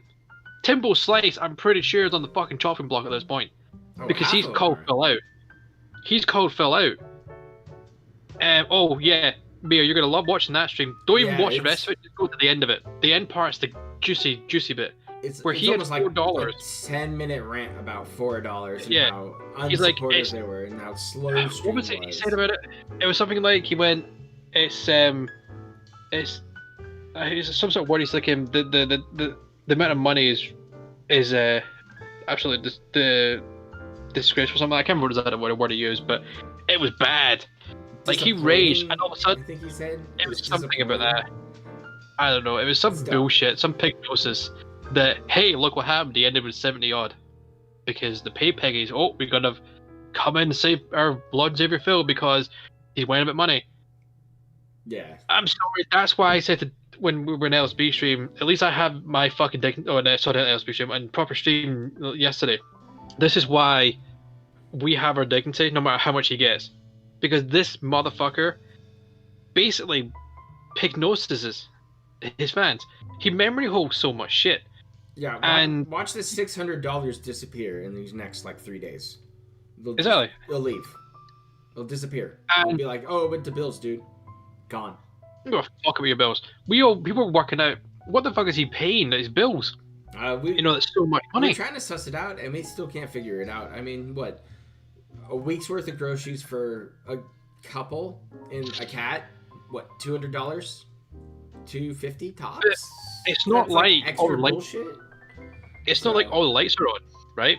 Yeah. It's like all the lights are on. It's like the fact is, if it's just him in his office, or sort of his office, and Cat's down the stairs, it's literally 2 rooms will have lights on. Maybe the kitchen because Cat will go in there. If she's at work, even less. Right? It's just the What office fuck then. It's like, what the fuck is he spending it on? You know? Who knows? I'm sure they purchased new furniture. I can guarantee you that. I'm Cat waiting on probably it. got new furniture. I'm because fucking waiting she on wanted it. So, that probably happened. And then, with WWE champions out there, like he was top 50 for this event recently. And Gotcha games have been around for a while. He's been playing them. I tracked like 13 games in total that he was playing. So Yeah, and like I said, when that little conversation I had with Sambuca, he full well knows, since Sambuca knows it's a money hole with DSP. Oh yeah. And then Give Money DSP's an idiot. Now, again, gonna take this with a pinch of salt because it's his fans so much. He could have just been doing this because he knew I was a detractor and wanted to give us something. So you're going to take a little bit of salt. But the fact that they're doing that, I mean, if it is 100% legit, and Sambuca does believe giving DSP money is, dumb. It's dumb. Which it is. On either side, it's dumb. I mean, if you're stop fucking doing it. I don't care if the bits are free. Yeah. Stop fucking doing it. If you want to go and give someone bits, go and give Tevin bits. Go and give other streamers bits. Yeah, give some little dudes a bunch of bits. Who cares? Like, drop $5 on some random streamer who has like no audience. Because it's like 5 dudes hanging out with him. Just go in there and slap him $5. You'll make his day. You'll make his fucking week. Now, DSP also loves to do the whole, other streamers do this shit. Bullshit. 100% bullshit. I have, Tim the Tatman, Cole Carnage, even even a fucking VTuber or V-streamer, Zentrea, that I watch a lot, doesn't do this shit. Zentrea used to be a mute streamer. She had a fully movable, kind of like what LSP does, but not facial, but it's like a full movable. Oh, well, you got a super chat. Hey, thank you. We got a $5. Thank you so much. Hey, such a British thing. This is such a British thing to say. A $5. Help! But her name's Zentrea. Go and give her a look. I mean, if you heard of Project Melody, I'm pretty sure some of us have. Then there's so many other ones like Silver Veil, Iron Mouse. But Zentrea, she was a mute streamer in the sense of she had a speech bubble above her head and it was like a notepad, and she was typing it at the top of the chat. But she had her full body on screen because it was a what the hell are they called? It was a 3D model, right? Okay. And it was all movable, so it would basically follow her, how she moved the camera, cool. right? And she was mute, and she'd done it for about 2 years, and that she then decided to talk. Oh, that's interesting. And she basically got rid of the speech bubble and had TTS, text to speech. Okay. So I think she does like she'll talk into the mic, and Google will translate it and broadcast it. She made it Russian because for some reason everyone said to her because she was like a Russian, so she's a Russian, but she was a commander of the anti-loot army, and that's what she used to known as. And then all of a sudden she wanted to be she basically wanted to be herself, and she's a dragon chick, with some new animation and stuff like that, and she was very worried about how people would react to it. And she essentially was freaking out a little bit about it. And she doesn't, she has like quite a few, she gets a few thousand viewers on Twitch.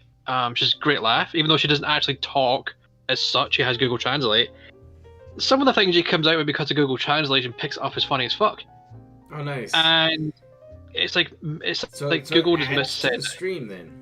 So she used to she used to typo a lot.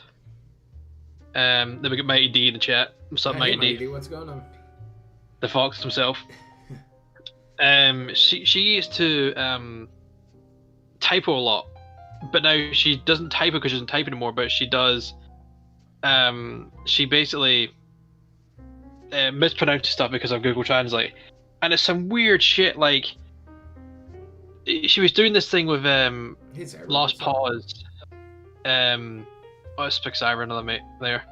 It was Lost Pause, like a game show, right? Like Know Your Weave kind of thing. And she was supposed to say Vegeta. Like she said, because what is the kind of what is a thing in Dragon Ball? Like it was a normal thing in Dragon Ball. And she was supposed to say angry Vegeta. Okay. Okay. Which you can probably argue, yeah. Google Translate picked it up as an angry vagina. Nice. People lost it. It was the funniest shit. It was the funniest accidental typo. Not even typo, mispronunciation of what she wanted to say ever. It was the funniest fuck. And that thing kind of happened on the regular. No, Mighty D, just to let you know, we haven't talked about Twitter at all.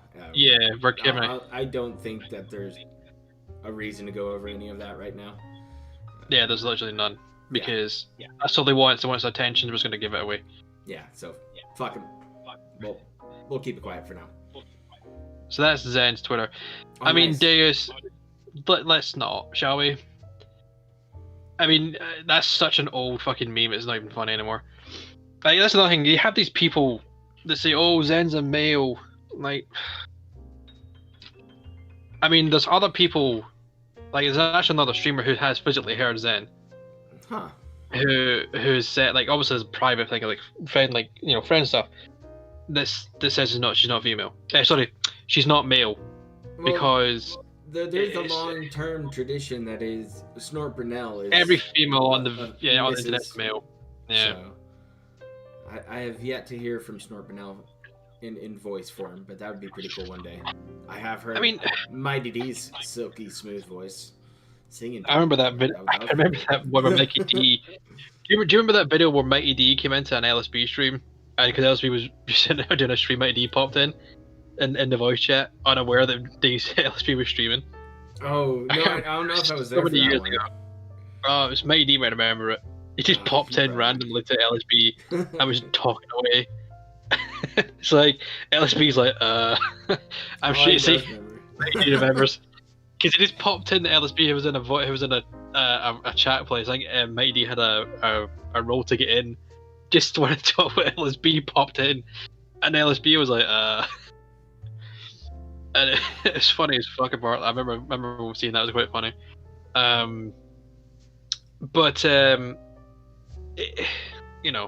The amount of time people hear me and go, "Oh, he's Irish," it's like fucking goddamn it. Some of them, I will say, some people do get it as Scottish. I'm like, oh, bravo to you. You get brownie points. Some of them just do it to piss me off because that annoys me. I'm like, hey, fuck you. I said nothing like it Irish. Oh no, not at all. I used to work with an Irishman. That was fun. I worked in a I mean, warehouse. I can hold my liquor just as well as an Irishman, but I ain't fucking Irish. Yeah, see, Mighty D's English though, so he knows the. But see, Mighty D knows I'm Scottish because he's English and he remembers how the Scottish kicked the English's ass back across the Haley's wall, Shit. trying to take us out. All those many moons ago, But that yeah, Irishman it's I just worked like with, man, that guy, whew, he brought in a 30-pack of beer on Fridays. they can put it back. I don't know how. It was but- crazy. We would drink beer at work because we were, I'm a terrible person, but we would crush the cans and wrap them up with plastic wrap to put them in the trash can so nobody would find them. It was just like, he was a bad influence, that was for sure. That guy was drunk all the time. So. Yeah, matey, that's when we threw haggis at you and you ran away because you don't like haggis. But most Americans expect me like drinking as well. There is people actually who do sound like that though. I'm just in this part of Scotland that isn't that strong. It's more the kind of Glasgow kind of area for that Greenskeeper Willie. So Ricadish. Oh, he's asking if you said it from the Ricadish stream. Oh yeah, Cholo, do you know why he sounds better? Because his internet is a fucking potato. So yeah, Cholo. Here's the thing. For that surprise Nick Ricada stream that all of a sudden I got invited to, I was like, okay, gotta have some hopefully decent internet. And the place I was rooming at for the time being it was free, didn't complain about it in the internet. Had to shut my mouth, be an adult about it, and it wasn't the best. So I roboted up pretty badly. But now in my own place, we got better internet, and then we got the new microphone, the pop filter. So we've kind of decent internet now. That's what the main thing is. Yeah, mainly the internet now, so we can host podcasts. Fuck the mic, the internet was better. Yeah, Jared Butler's got a good Scottish accent. I'm trying to remember where he's from, but yeah, Jared Butler's a good fucking badass. But it's just, I don't know what it is with some Americans. I have heard that some chicks really like it when I swear. Oh yeah. I think it's just because the way I swear, like the accent just gets, I don't know, it's weird. I don't hear myself. But when I get really fucking angry, my accent gets stronger. And I don't know what it is. I just really like it when I get angry. I'm like, oh, fuck it, whatever. If it gets you off, fine, do it. But, yeah, it's fucking 3 a.m. Mighty D. Yeah, it might be time to wrap it up soon, but, I don't know. I mean, what time is it now? Maybe go to 1:30. If chat wants to ask me anything, they can do. I'm alright for a wee bit. Let's open it up to chat for a little bit, another 15 or so, and let them ask some questions to us and get some nice. That's pretty much it. Yeah. Cyber says it's pretty much. Cyber says it's pretty much true. That was what it is, to be honest. I mean, the French would be the language of love, but the fucking Scottish fucking own them. Can we? Oh, Mighty D wants to come on. Oh yeah, Mighty D, the fox himself. Sure, yeah, of course we can. We can schedule this out. Of course. Well, DMs are always open. You know that. You know how to get a hold of me, Mighty D. I'd love to have you for a chat like this. Yeah, because Mighty D's had it quite bad. Was it this year, Mighty D? Was it last year where you were having it kind of like I remember Twitter. Mighty D was having a bit of a bad day. European country. Well, you said it. He's been through the ringer too, Mighty D. I remember very bad on his his Twitters and stuff like that. So a couple of us have been through some serious shit. My family had to deal with the wildfires out here, and so that was a rough one. But I'm just glad Mighty D got through it all. Because it'd been a shame to lose the fox. Because like that little wee fucking fox licking, I don't know what it is, but the fox licking the screen or the icon has always been adorable to me. I don't know why. I remember when Mighty D first started showing up, and I was getting told, "Hey, watch this, go see this dude's edits." I was like, "All right, I'm gonna go see. I'm gonna go watch. Start watching." I laughing nonstop. Just every single video Mighty D has ever made, I've laughed my ass off at.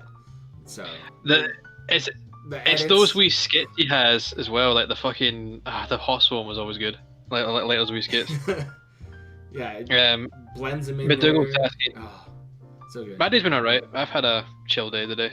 My day's been great, actually. Like, the workday started like shit. I was getting shit wrong. Still green at the job.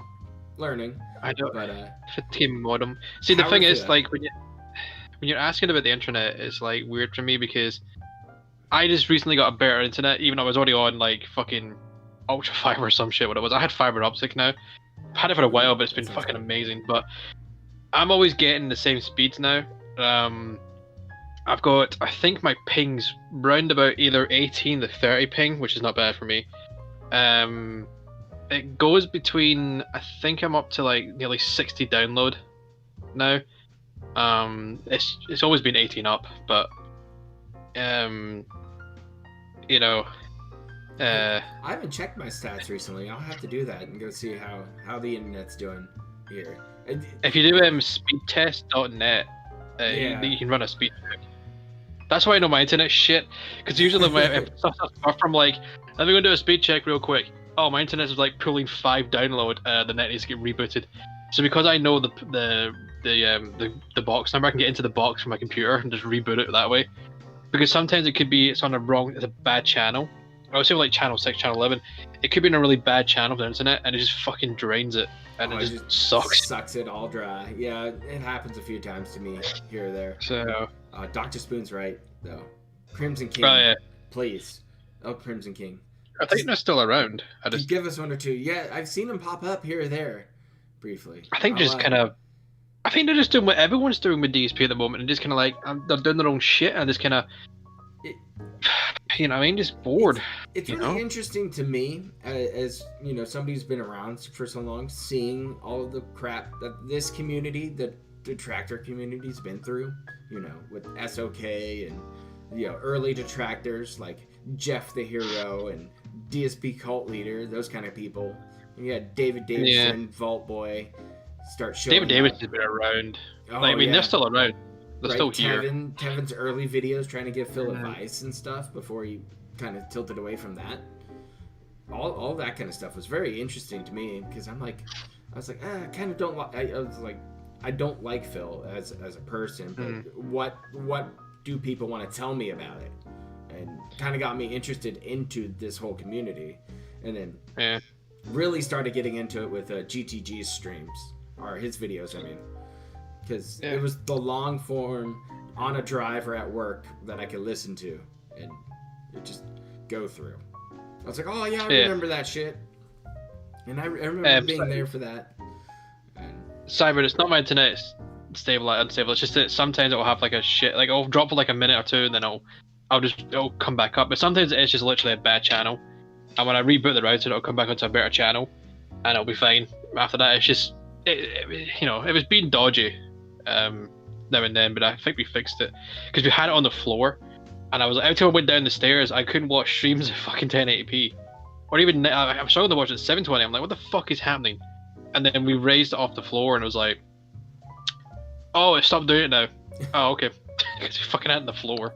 Should not have had it on the floor. I was like, oh my, because every time we have like a box up here as well, because we have like it's like a booster box. Yeah. Up in my brother's room.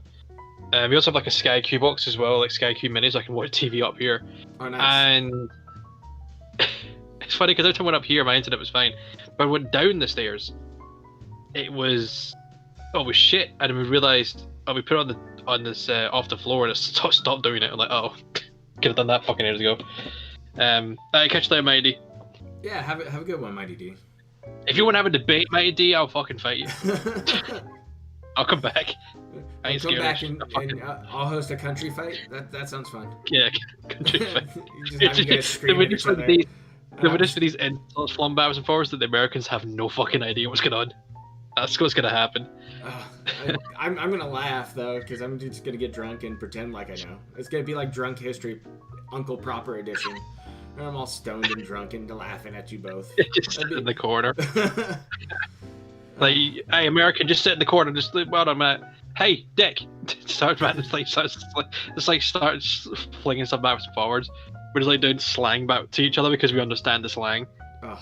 I'll throw my queen at you. Go for it. She'll break a fucking hip. You know what I mean? It's like all this slang that we get from like the British and It's just like the Americans have no fucking idea. That's why I thought it was funny when someone said, "Here's a fiver," when it was like dollars. I'm like, a fiver is what we say. I don't think the Americans say a fiver.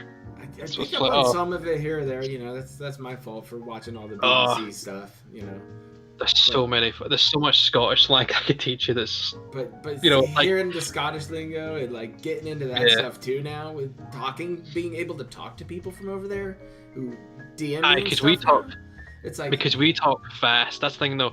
You hear it from me when I've talked to you a little bit. You'll hear that Yeah. I'll get a little bit faster. It's just because the Scottish are just so quick at talking that we can understand each other. But when it's talking to anyone outside the UK, we're gonna slow ourselves down a little gotta bit slow it down. because they can't catch it. I was doing it when I was talking to people in England when I was down seeing my my ex. Like this is like years ago. Her was fine. She can understand me. But talking to her mate for the first time, I had to slow myself down. I was just slowing down. But then the pub we went to was run by a woman from Scotland. I'm talking to her, and I'm talking to her daughter who just get married and stuff like that. And we're coming back to see her. Me and them are just fucking chatting away, and we're going like a million miles an hour because I just like subconsciously Just started picking it which is up. going back into what I was normally doing. But you know, it's like they're just sitting there like they just stood there and like, I'm sorry if you couldn't catch any of that, and I'm like, no, we couldn't really, because like she could because she had been with me talking with me enough to know the kind of speed so she could keep up, but her other mates had no fucking idea. That was the funny part about it. They had no idea. And That is seriously the thing I am most grateful from this experience here on YouTube is being able to grow this community and to talk to people like you from outside of the country where I want to go someday. Yeah. I've never traveled outside of the States. I haven't seen half of the States, but still, I like to bring travel. warm weather clothes and a fucking umbrella because it gets wet in Scotland. Umbrella. I'll just bring a big jacket. Yeah. I'll be fine. Oh, No worries. You know, I lived in Oregon where we could tell people were tourists if they had umbrellas. We're just used to it. We just live in it for a while. But I just want to know, like, so have you heard this before? Have you heard this slang? It's called a Glasgow kiss. a Glasgow kiss. I don't think so. I want to see if Chad get. I want to see if Chad can get that. Maybe Chad can help me out. Hey, Yeah, I don't know. Cyber Mike running that total. Do you know? Does anyone know what a Glasgow kiss is? Don't look it up, but that's cheating if you Google it.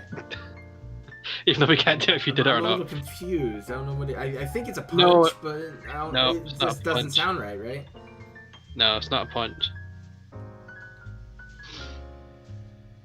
If you know what, okay. Isn't it like eating ass or something? No. Is it Curin?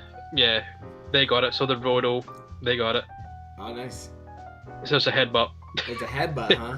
Yeah. If you ever get asked in Glasgow, do you want a Glasgow kiss? Just say no. I've only seen it happen a few times. I was at a party early in high school, and people were like getting mad at each other, and one dude was being held back. Yeah. They're like, "Oh, don't punch him, dude. You can't punch him. You know, you'll break your hand. You'll hurt it for football." And he's like, "Oh yeah, you're right." He just leans in and cracks him in the face with his forehead. It was like, all right. The guy like fell Glasgow down. And it was like, "Oh, we're done." That That's makes the only one sense now. I really know. That's funny. Like, that's like it's like a Glasgow kiss, and you go poof. But it's fucking hilarious. Like some of the we always say I as well, like AYE, Yeah. and you know that's how we say I, like yes, basically. It's like I, Yeah. I. So, I would go nay. It's very Scottish to go nay. NAE. Trying to think what else there is like Scottish that's kind of. Ken, I can that.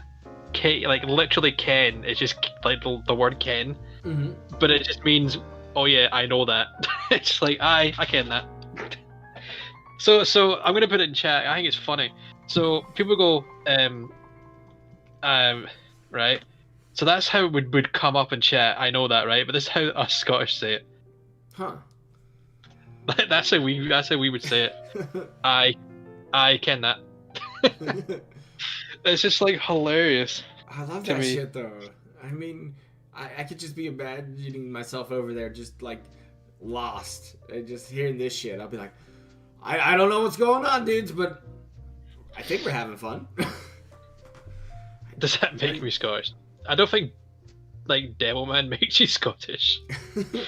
I think it's like it's kind of like yeah. I don't know. I've never played Skyrim, but it's kind of like I would say it's kind of like how Gimli talked a little bit. You know, He's kind of almost kind of dwarven. dwarven a little bit. Yeah, it's kind of like that kind of stuff. Like it's mainly from in the Hobbit, the kind of dwarven guys. They're kind of Scottish in a way. Vikings was very heavily Scottish, kind of thing. Oh yeah, okay. Yeah. That's a good show. Have you served haggis to a non-Scot? My mum was born in Manchester, but she's lived in Scotland most of her life. No, but if I tell you what's in haggis, I'm not entirely sure the Americans will want it. I mean, I'll eat it. I don't care. Haggis is Doesn't dissuade me. literally, I believe, if I remember correctly, haggis is a sheep stomach, Right? and it's like suet and it's just like a load of different it's it's like a load of different that's right, yeah, it's like the heart, the lungs. Ooh, the good It's bits. what's called the offal, like all the bad, like the heart, lungs, all that stuff, and put in with like spices and all that shit and blitzed up, then it's poached and stuff, and it's called a haggis, or as we call it, a timid wee beastie. And we have this little thing where it's called Burns Night, and Oh, we were talking about this the other day, weren't we? yeah, so Burns Night is, we had a famous poet called Robert Burns, or Rabbie Burns, as we call him. And it's he was a very famous poet, very, very famous, lived in Ayr, which I'm from, and he is widely known as Burns Night, as we call it. And it's kind of like your Independence Day in America. It's the Scottish holiday. Okay.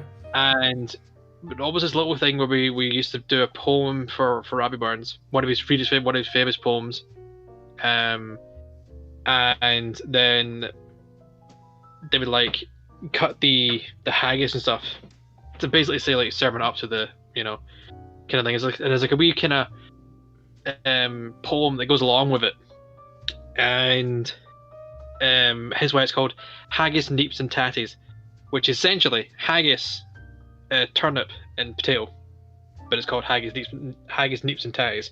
Okay. And there's another one that the Scots really like is black pudding. I'm sure you've heard of black pudding.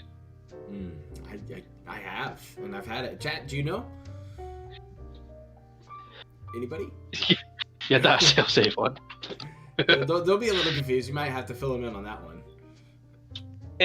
There used to be a company used to do around and like sell stuff, and it's called Avon.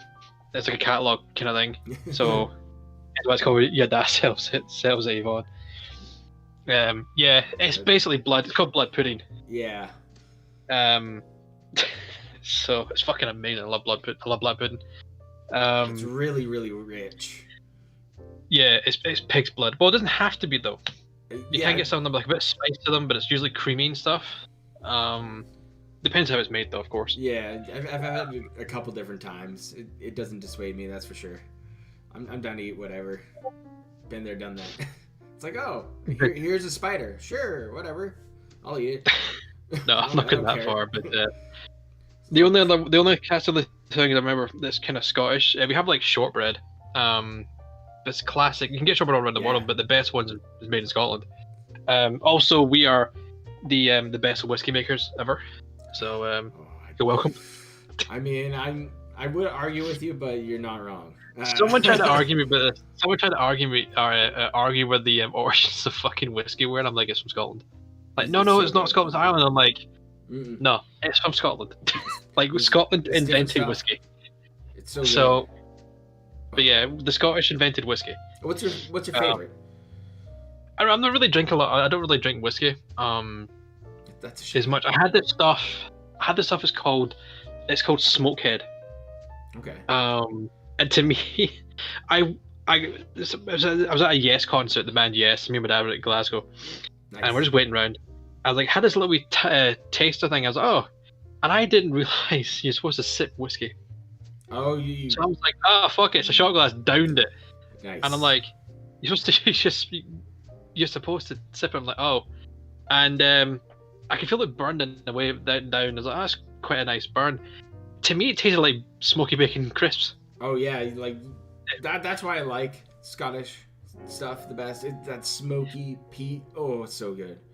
I had this other one. We were doing because I was doing a bartending course, and we went to the whiskey experience, and I went and bought myself a cask Islay whiskey. Not opened it yet,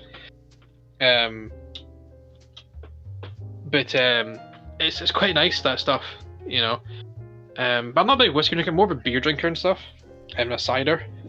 Oh, I do like a good cider, that's for sure. I usually drink Magners or Strongbow. Strongbow is solid. Been there, done it a few times. Stella Artois, the one it's called Cidre. So. What is it? It's Smith's over there too. Has the cider. That's pretty good. I believe so. I think it's like a Smith's, but I don't drink that stuff. Yeah, there's a few other ones over there that I want to grab a hold of. I've had the Monty Python beer, the Golden Ale. That was good. I've actually been drinking. There's one. I don't know if you can maybe look for it. It's Iron Maiden. Yeah, the band made their own. They make a couple different ones. I haven't found their other one, but I have drank the Trooper one. Yeah, the Trooper. I've had it a couple times. I know I can get it, just down the street from me, which is pretty cool. There's always like different lids to it too. Like it's like artwork from like their albums. I try and keep them. So, but that's I like that one. I have a collection of Sailor Jerry. He has the pinup girls on the back of the label. I have a collection somewhere of those. I don't know. Have you heard of like that stuff. Chambord? Have you heard of Chambord? No, I don't think so. It's a raspberry liqueur. Okay. And it's in the shape of a bit of it's like a holy kind of bottle. Hey, I'm trying to remember. I'm trying to see if I can find it. The name for or there's even here we are. Perfect. I'm gonna give you a wee link so you can have a wee look at it. Chat. So that's a Chambord. My dad loves this stuff. I tried it. It's holy fuck. Take a little peek. Because that sounds interesting. Because I think my dad like good raspberry stuff. I think there's other flavors though. Oh, okay. I So think I've seen it before. I wonder what you could put that in. Ooh, some black raspberry. Ooh. Yeah, the Kingdom one is just a raspberry. That's like a black one. But you can add it to some fizz and stuff like that, make it a wee fizzy Chambord. But I think my dad drinks it straight. I think. And he does. He's a big fan of Drambuie. Oh, okay. Drambuie, I believe you have to put it in the freezer to get it to be perfect. Yeah, I put a lot of my liquor in the freezer actually. Usually I keep a good bottle of whiskey in there. I like the Japanese whiskeys cold like that because they're really sweet. Oh, so good. I tried sake and holy shit, it's like paint stripper. Yeah, I got good and fucked up off of sake a couple times, off that warm sake. Ooh, just eating sushi and just throwing it up later. Oh, that goes like $80. Oh well. It's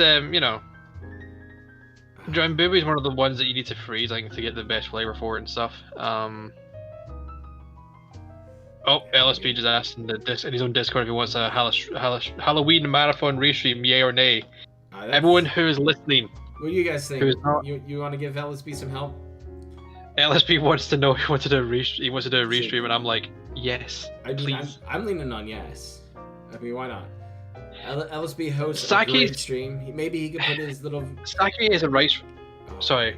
Turn over you. My bad. That's okay. I'm just gonna add some of the. I'm trying to ask her. Hale Gaming. Sake is kind of like a rice wine. But it's the best way. I never had it warm, but apparently sake Really good one. has to be served warm. Don't know why. Well, there's different styles of sake. There's like unfiltered stuff, and then there's filtered. And Yeah. You But serve traditional- it differently. Like I believe that the cedar traditional boxes. sake. Yeah, the traditional sake has to be served warm. Yeah, I believe that's how the Japanese stuff serve it. Has to be warm. It's so good, warm. Like So, it's so smooth. And just nice little sips. Boom, down. Fill it back up. I tried champagne. Fucking hell. It's like Cham- literal battery acid. Oh my god. Oh, It's that, like that stuff gets you Oh my going God. too. I had this. We were doing. Obviously, I was doing, like I said, the wine tasting. We went to this place, like literally for wine and stuff. And I'm not a big wine drinker. Never drink wine. I hate the stuff. And then I had this dessert wine. I'm like, this wine's fucking Oh. nice. It's like a nice sweet wine. I'm like, ooh, I like that. Yeah. I can't remember the fucking name of it now though. Yeah, there's But I so think I many might of have a- them, though. I have But, it somewhere. I remember it's like I a do taste like of them. I had like a name for it, but I do like a good rosé. Rosés are nice and Alright. subtle like that. I used to make wine, surprisingly. I did one season of wine making up in Oregon. That was fun. We made a lot of Pinot. A lot of Pinot. And it was good. Pinot Grigio, yeah. Noir, actually. It was On fun. Pinot Noir. Yeah. Oh, Pinot Noir, yeah, of course. It was good. So- we made a couple rosés and some whites and stuff like that. It was different. It's a lot of work though. And Oh yeah, it was a huge. ton of fun. So- It can go bad so quickly as well for the weather. You know what I mean? Oh yeah, we Um, lost a bunch of grapes due to the fires from that harvest. It was just because they would absorb the smoke, flavor, and smell. Mm. So you just had to sack them. Say see you later. But yeah, so you know, I'm a big drinker. Well, I say a big drinker. I don't go out. I have mates who go out and will spend hundreds of pounds and drink. No, that's not me, man. I don't. I can drink a couple beers, no problem. I'll drink a couple fucking, you know, when I'm watching a good thing, I'll have maybe 2 Budweiser or something like that. But I mean, I just like, I don't go and try new shit because there's no problem. There's no point of me going to try new shit at Christmas. I'll get my appetizer that I always get because appetizer's fucking amazing. I'll get my Budweiser. I'll get my Strongbow, and I'll get maybe my Iron Maiden bottle, Nice. and then that'll probably, because it's usually my dad gets sometimes beer given to him at work, so he'll bring like a fucking case of Budweiser home. I'm like, oh cool, I don't get Budweiser then, because he would have got a case. Right. Me and him don't drink a lot either. We'll have like that Budweiser maybe lasts us to the fucking Super Bowl, to be honest. You know, which is like usually in February. We'll just keep that, and it'll be like, hey, Super Bowl time. Let's just drink the Budweiser. Right. You finish And it we'll that still night. have some after that. No, there'll still be some left because we just don't drink it that much. That's the thing, we just don't drink. So there were like a load of booze left. And yeah, it's like I said, we always try and I'd like to go out and ping it, but then it's like I just can't be arsed. I'm spending money that I don't need to. I was never well. a big fan of the bars. Like you all know, I do like the booze. I do like the drinky drinks, but at bars, nah. Like my friend get me out at a bar, I'm 1 or 2 and I'm done. Usually because I drove. Yeah. And if I drove, it's waters in between beer, and I'm. It's done even just the after 2. fact that there's fucking just shit. You know what I mean? It's like you get the fucking usual shit, and the same old fucking bullshit that happens. And I'm like, you know what? I ain't dealing with this shit. So I'll go home, or like, you know, my mates will come out. I was like, nah, I'm fucking done. You know, and I'll go home. And that of all my years, you know, I'm 31. Of all my years, I have been drunk once, and it's not for the lack of trying. Like when I'm in France, when my uncle was lived in France, we all went out there, for a holiday, and we used to drink this stuff called beer blanc, and it was such a nice beer, and we used to drink it. But the problem was, it was always so fucking hot in France that I think I was sweating the alcohol out. Ugh. I was always sweating. Because I'm just so fucking warm. Because I'm from Scotland. I'm Scottish and I'm ginger. don't do well in the heat. I'll fucking burn. Don't go to Florida then. You'll have zero fun in Florida. It will be the worst. We went in September, and I was just head to toe drenched as soon as I walked out the hotel room. I was like, oh, yeah, I'm sweating. And what's funny because it's, it gets so hot in France that there's thunderstorms all around, and it gets so hot as well that the tarmac starts to melt. To be honest, it gets so warm. It's like, holy shit. And I get badly burnt one year on my back because Mum was putting sun cream on, but then my dad phoned the house, my uncle's house, and Mum forgot to go put it on. But of course, I went out between the hours of 12 and 3, which is the hottest point to go out. And you just, your white pasty skin just got fried, just straight to blister. Yeah, because what happened was I couldn't sleep because I was burned badly. I had blisters. Yeah. I was on the verge of getting blisters. I couldn't sleep, thankfully it went quickly.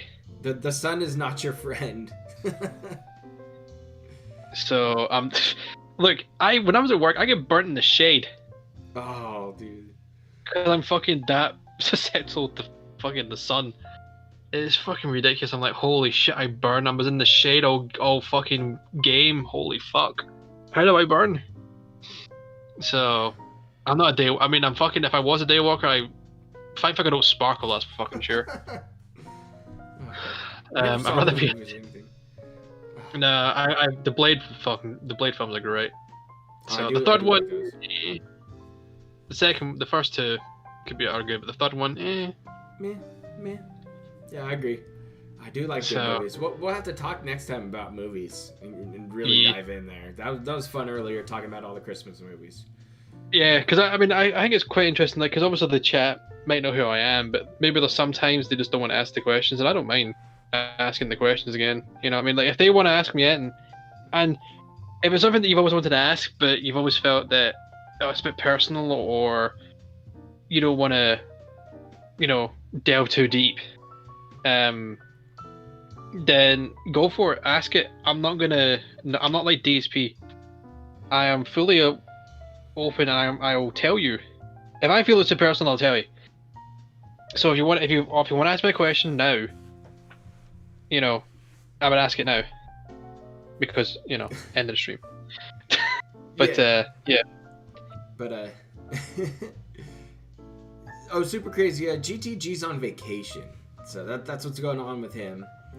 And MHale Gaming. This is Wardog Leader. He's a good friend. He's been around for a while, so I don't know if you have any kind of plugs you want to go for, but now's the perfect time.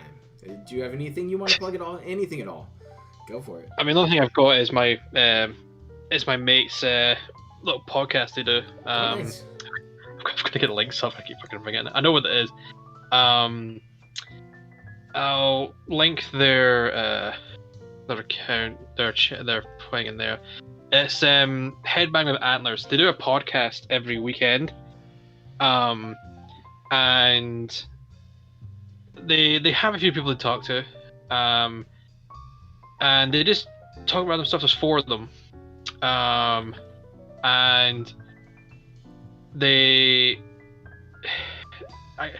I was on there once before, and I'm going on there again on the first. I think it's Sunday. I'm going on. Oh, nice.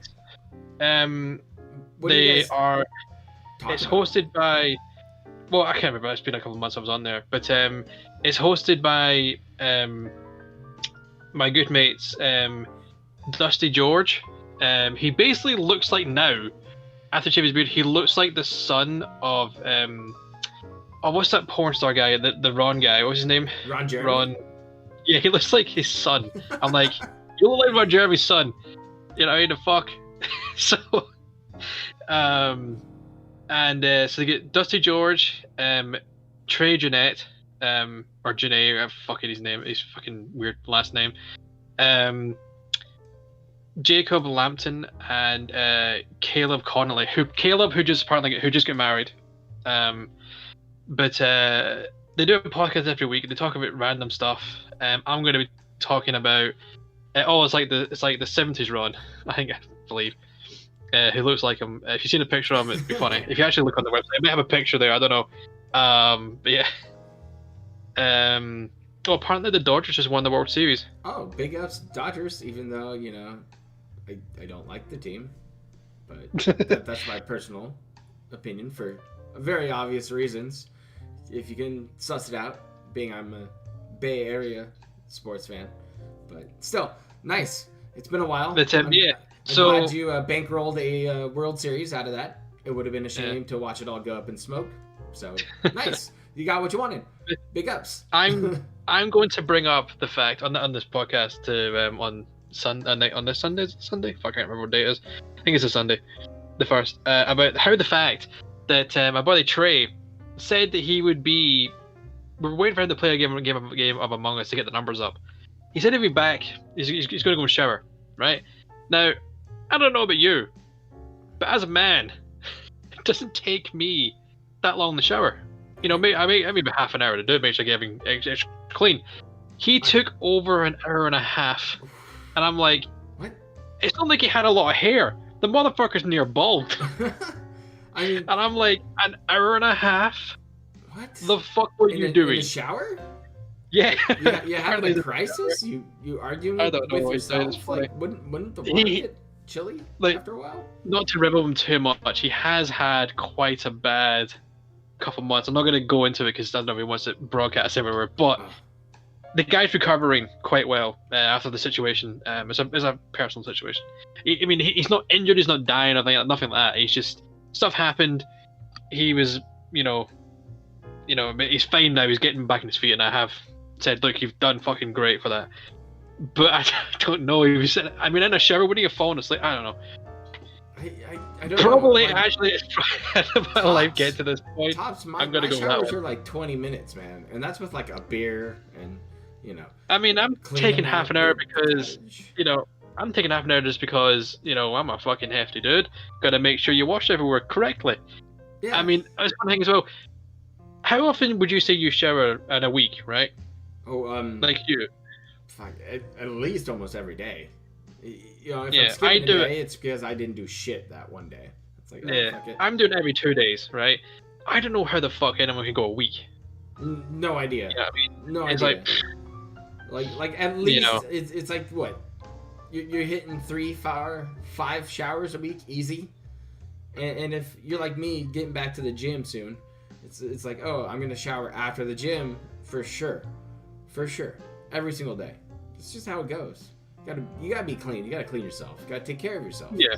And I think you have a fantastic message that you send out to chat every time you leave our streams.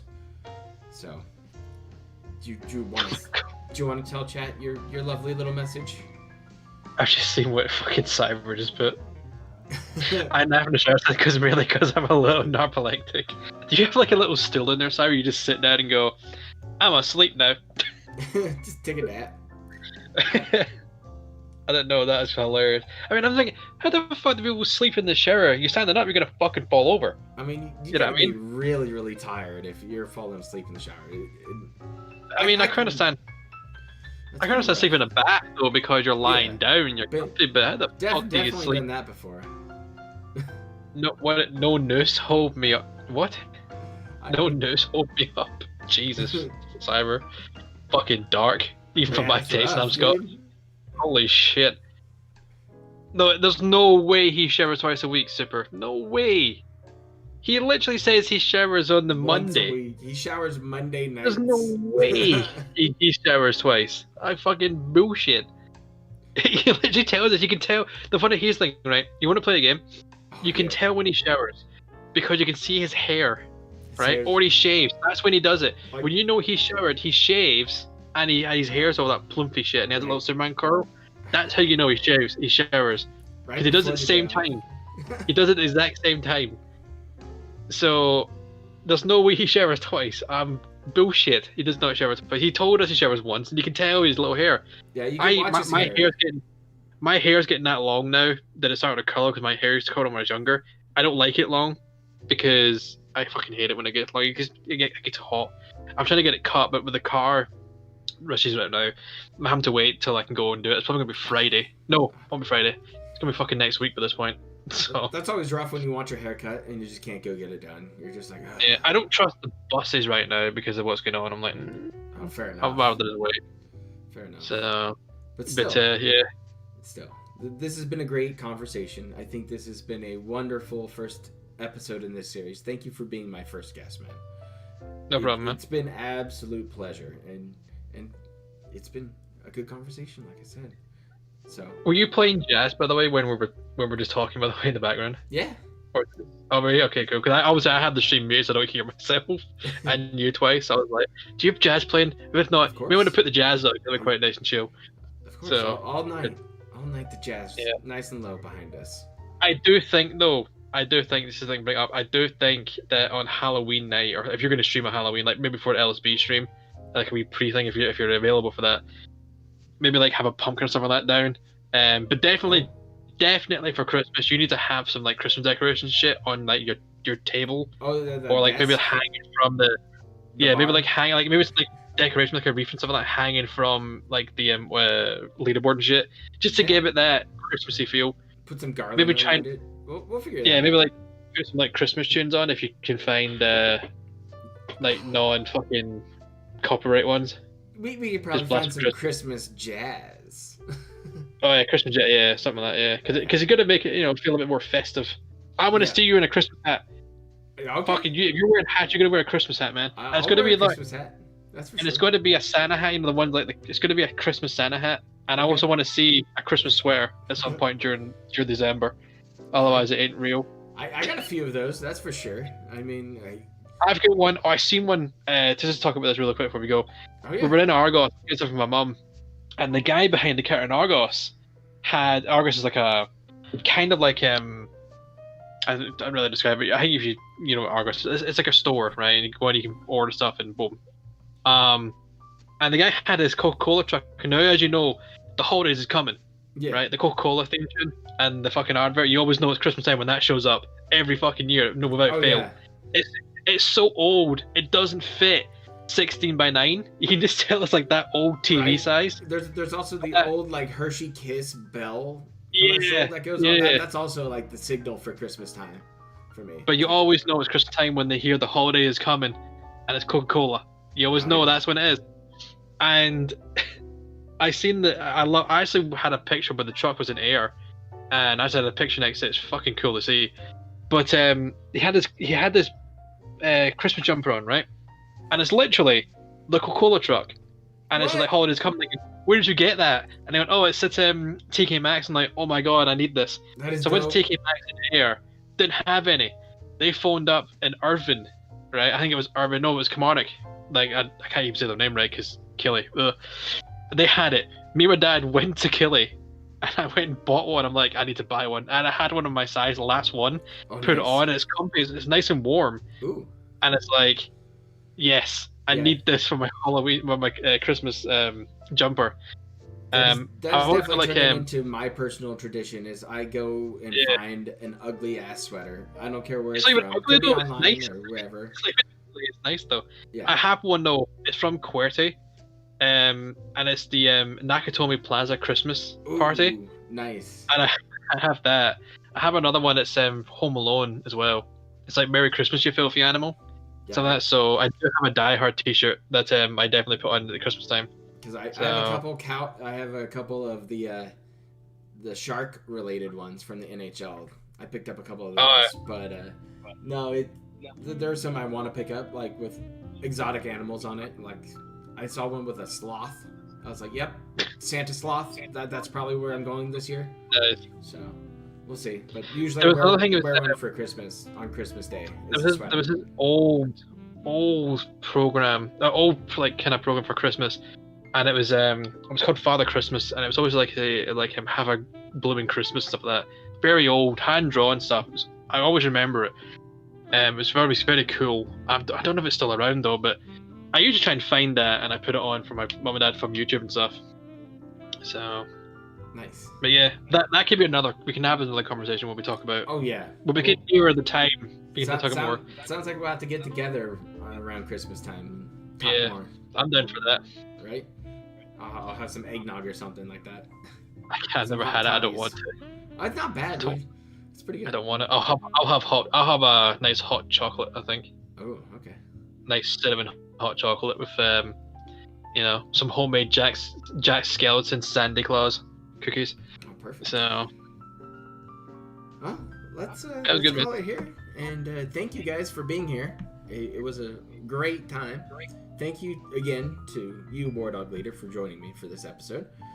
And, No problem. We'll definitely see you later. And we do have a lovely, Genshin Impact tomorrow night? Right? Yes, Genshin Impact tomorrow night, yes. So hopefully that's LSB's territory. I wonder if he's played any of it, but we'll see. Why the fuck has he got Dark Watchdog? Oh, he's a Watchdog's Legions tomorrow morning. Oh god. Yeah. No, tomorrow morning. Sorry, Thursday morning. Oh fuck. But yeah, it's been a great time, and have a good night, guys.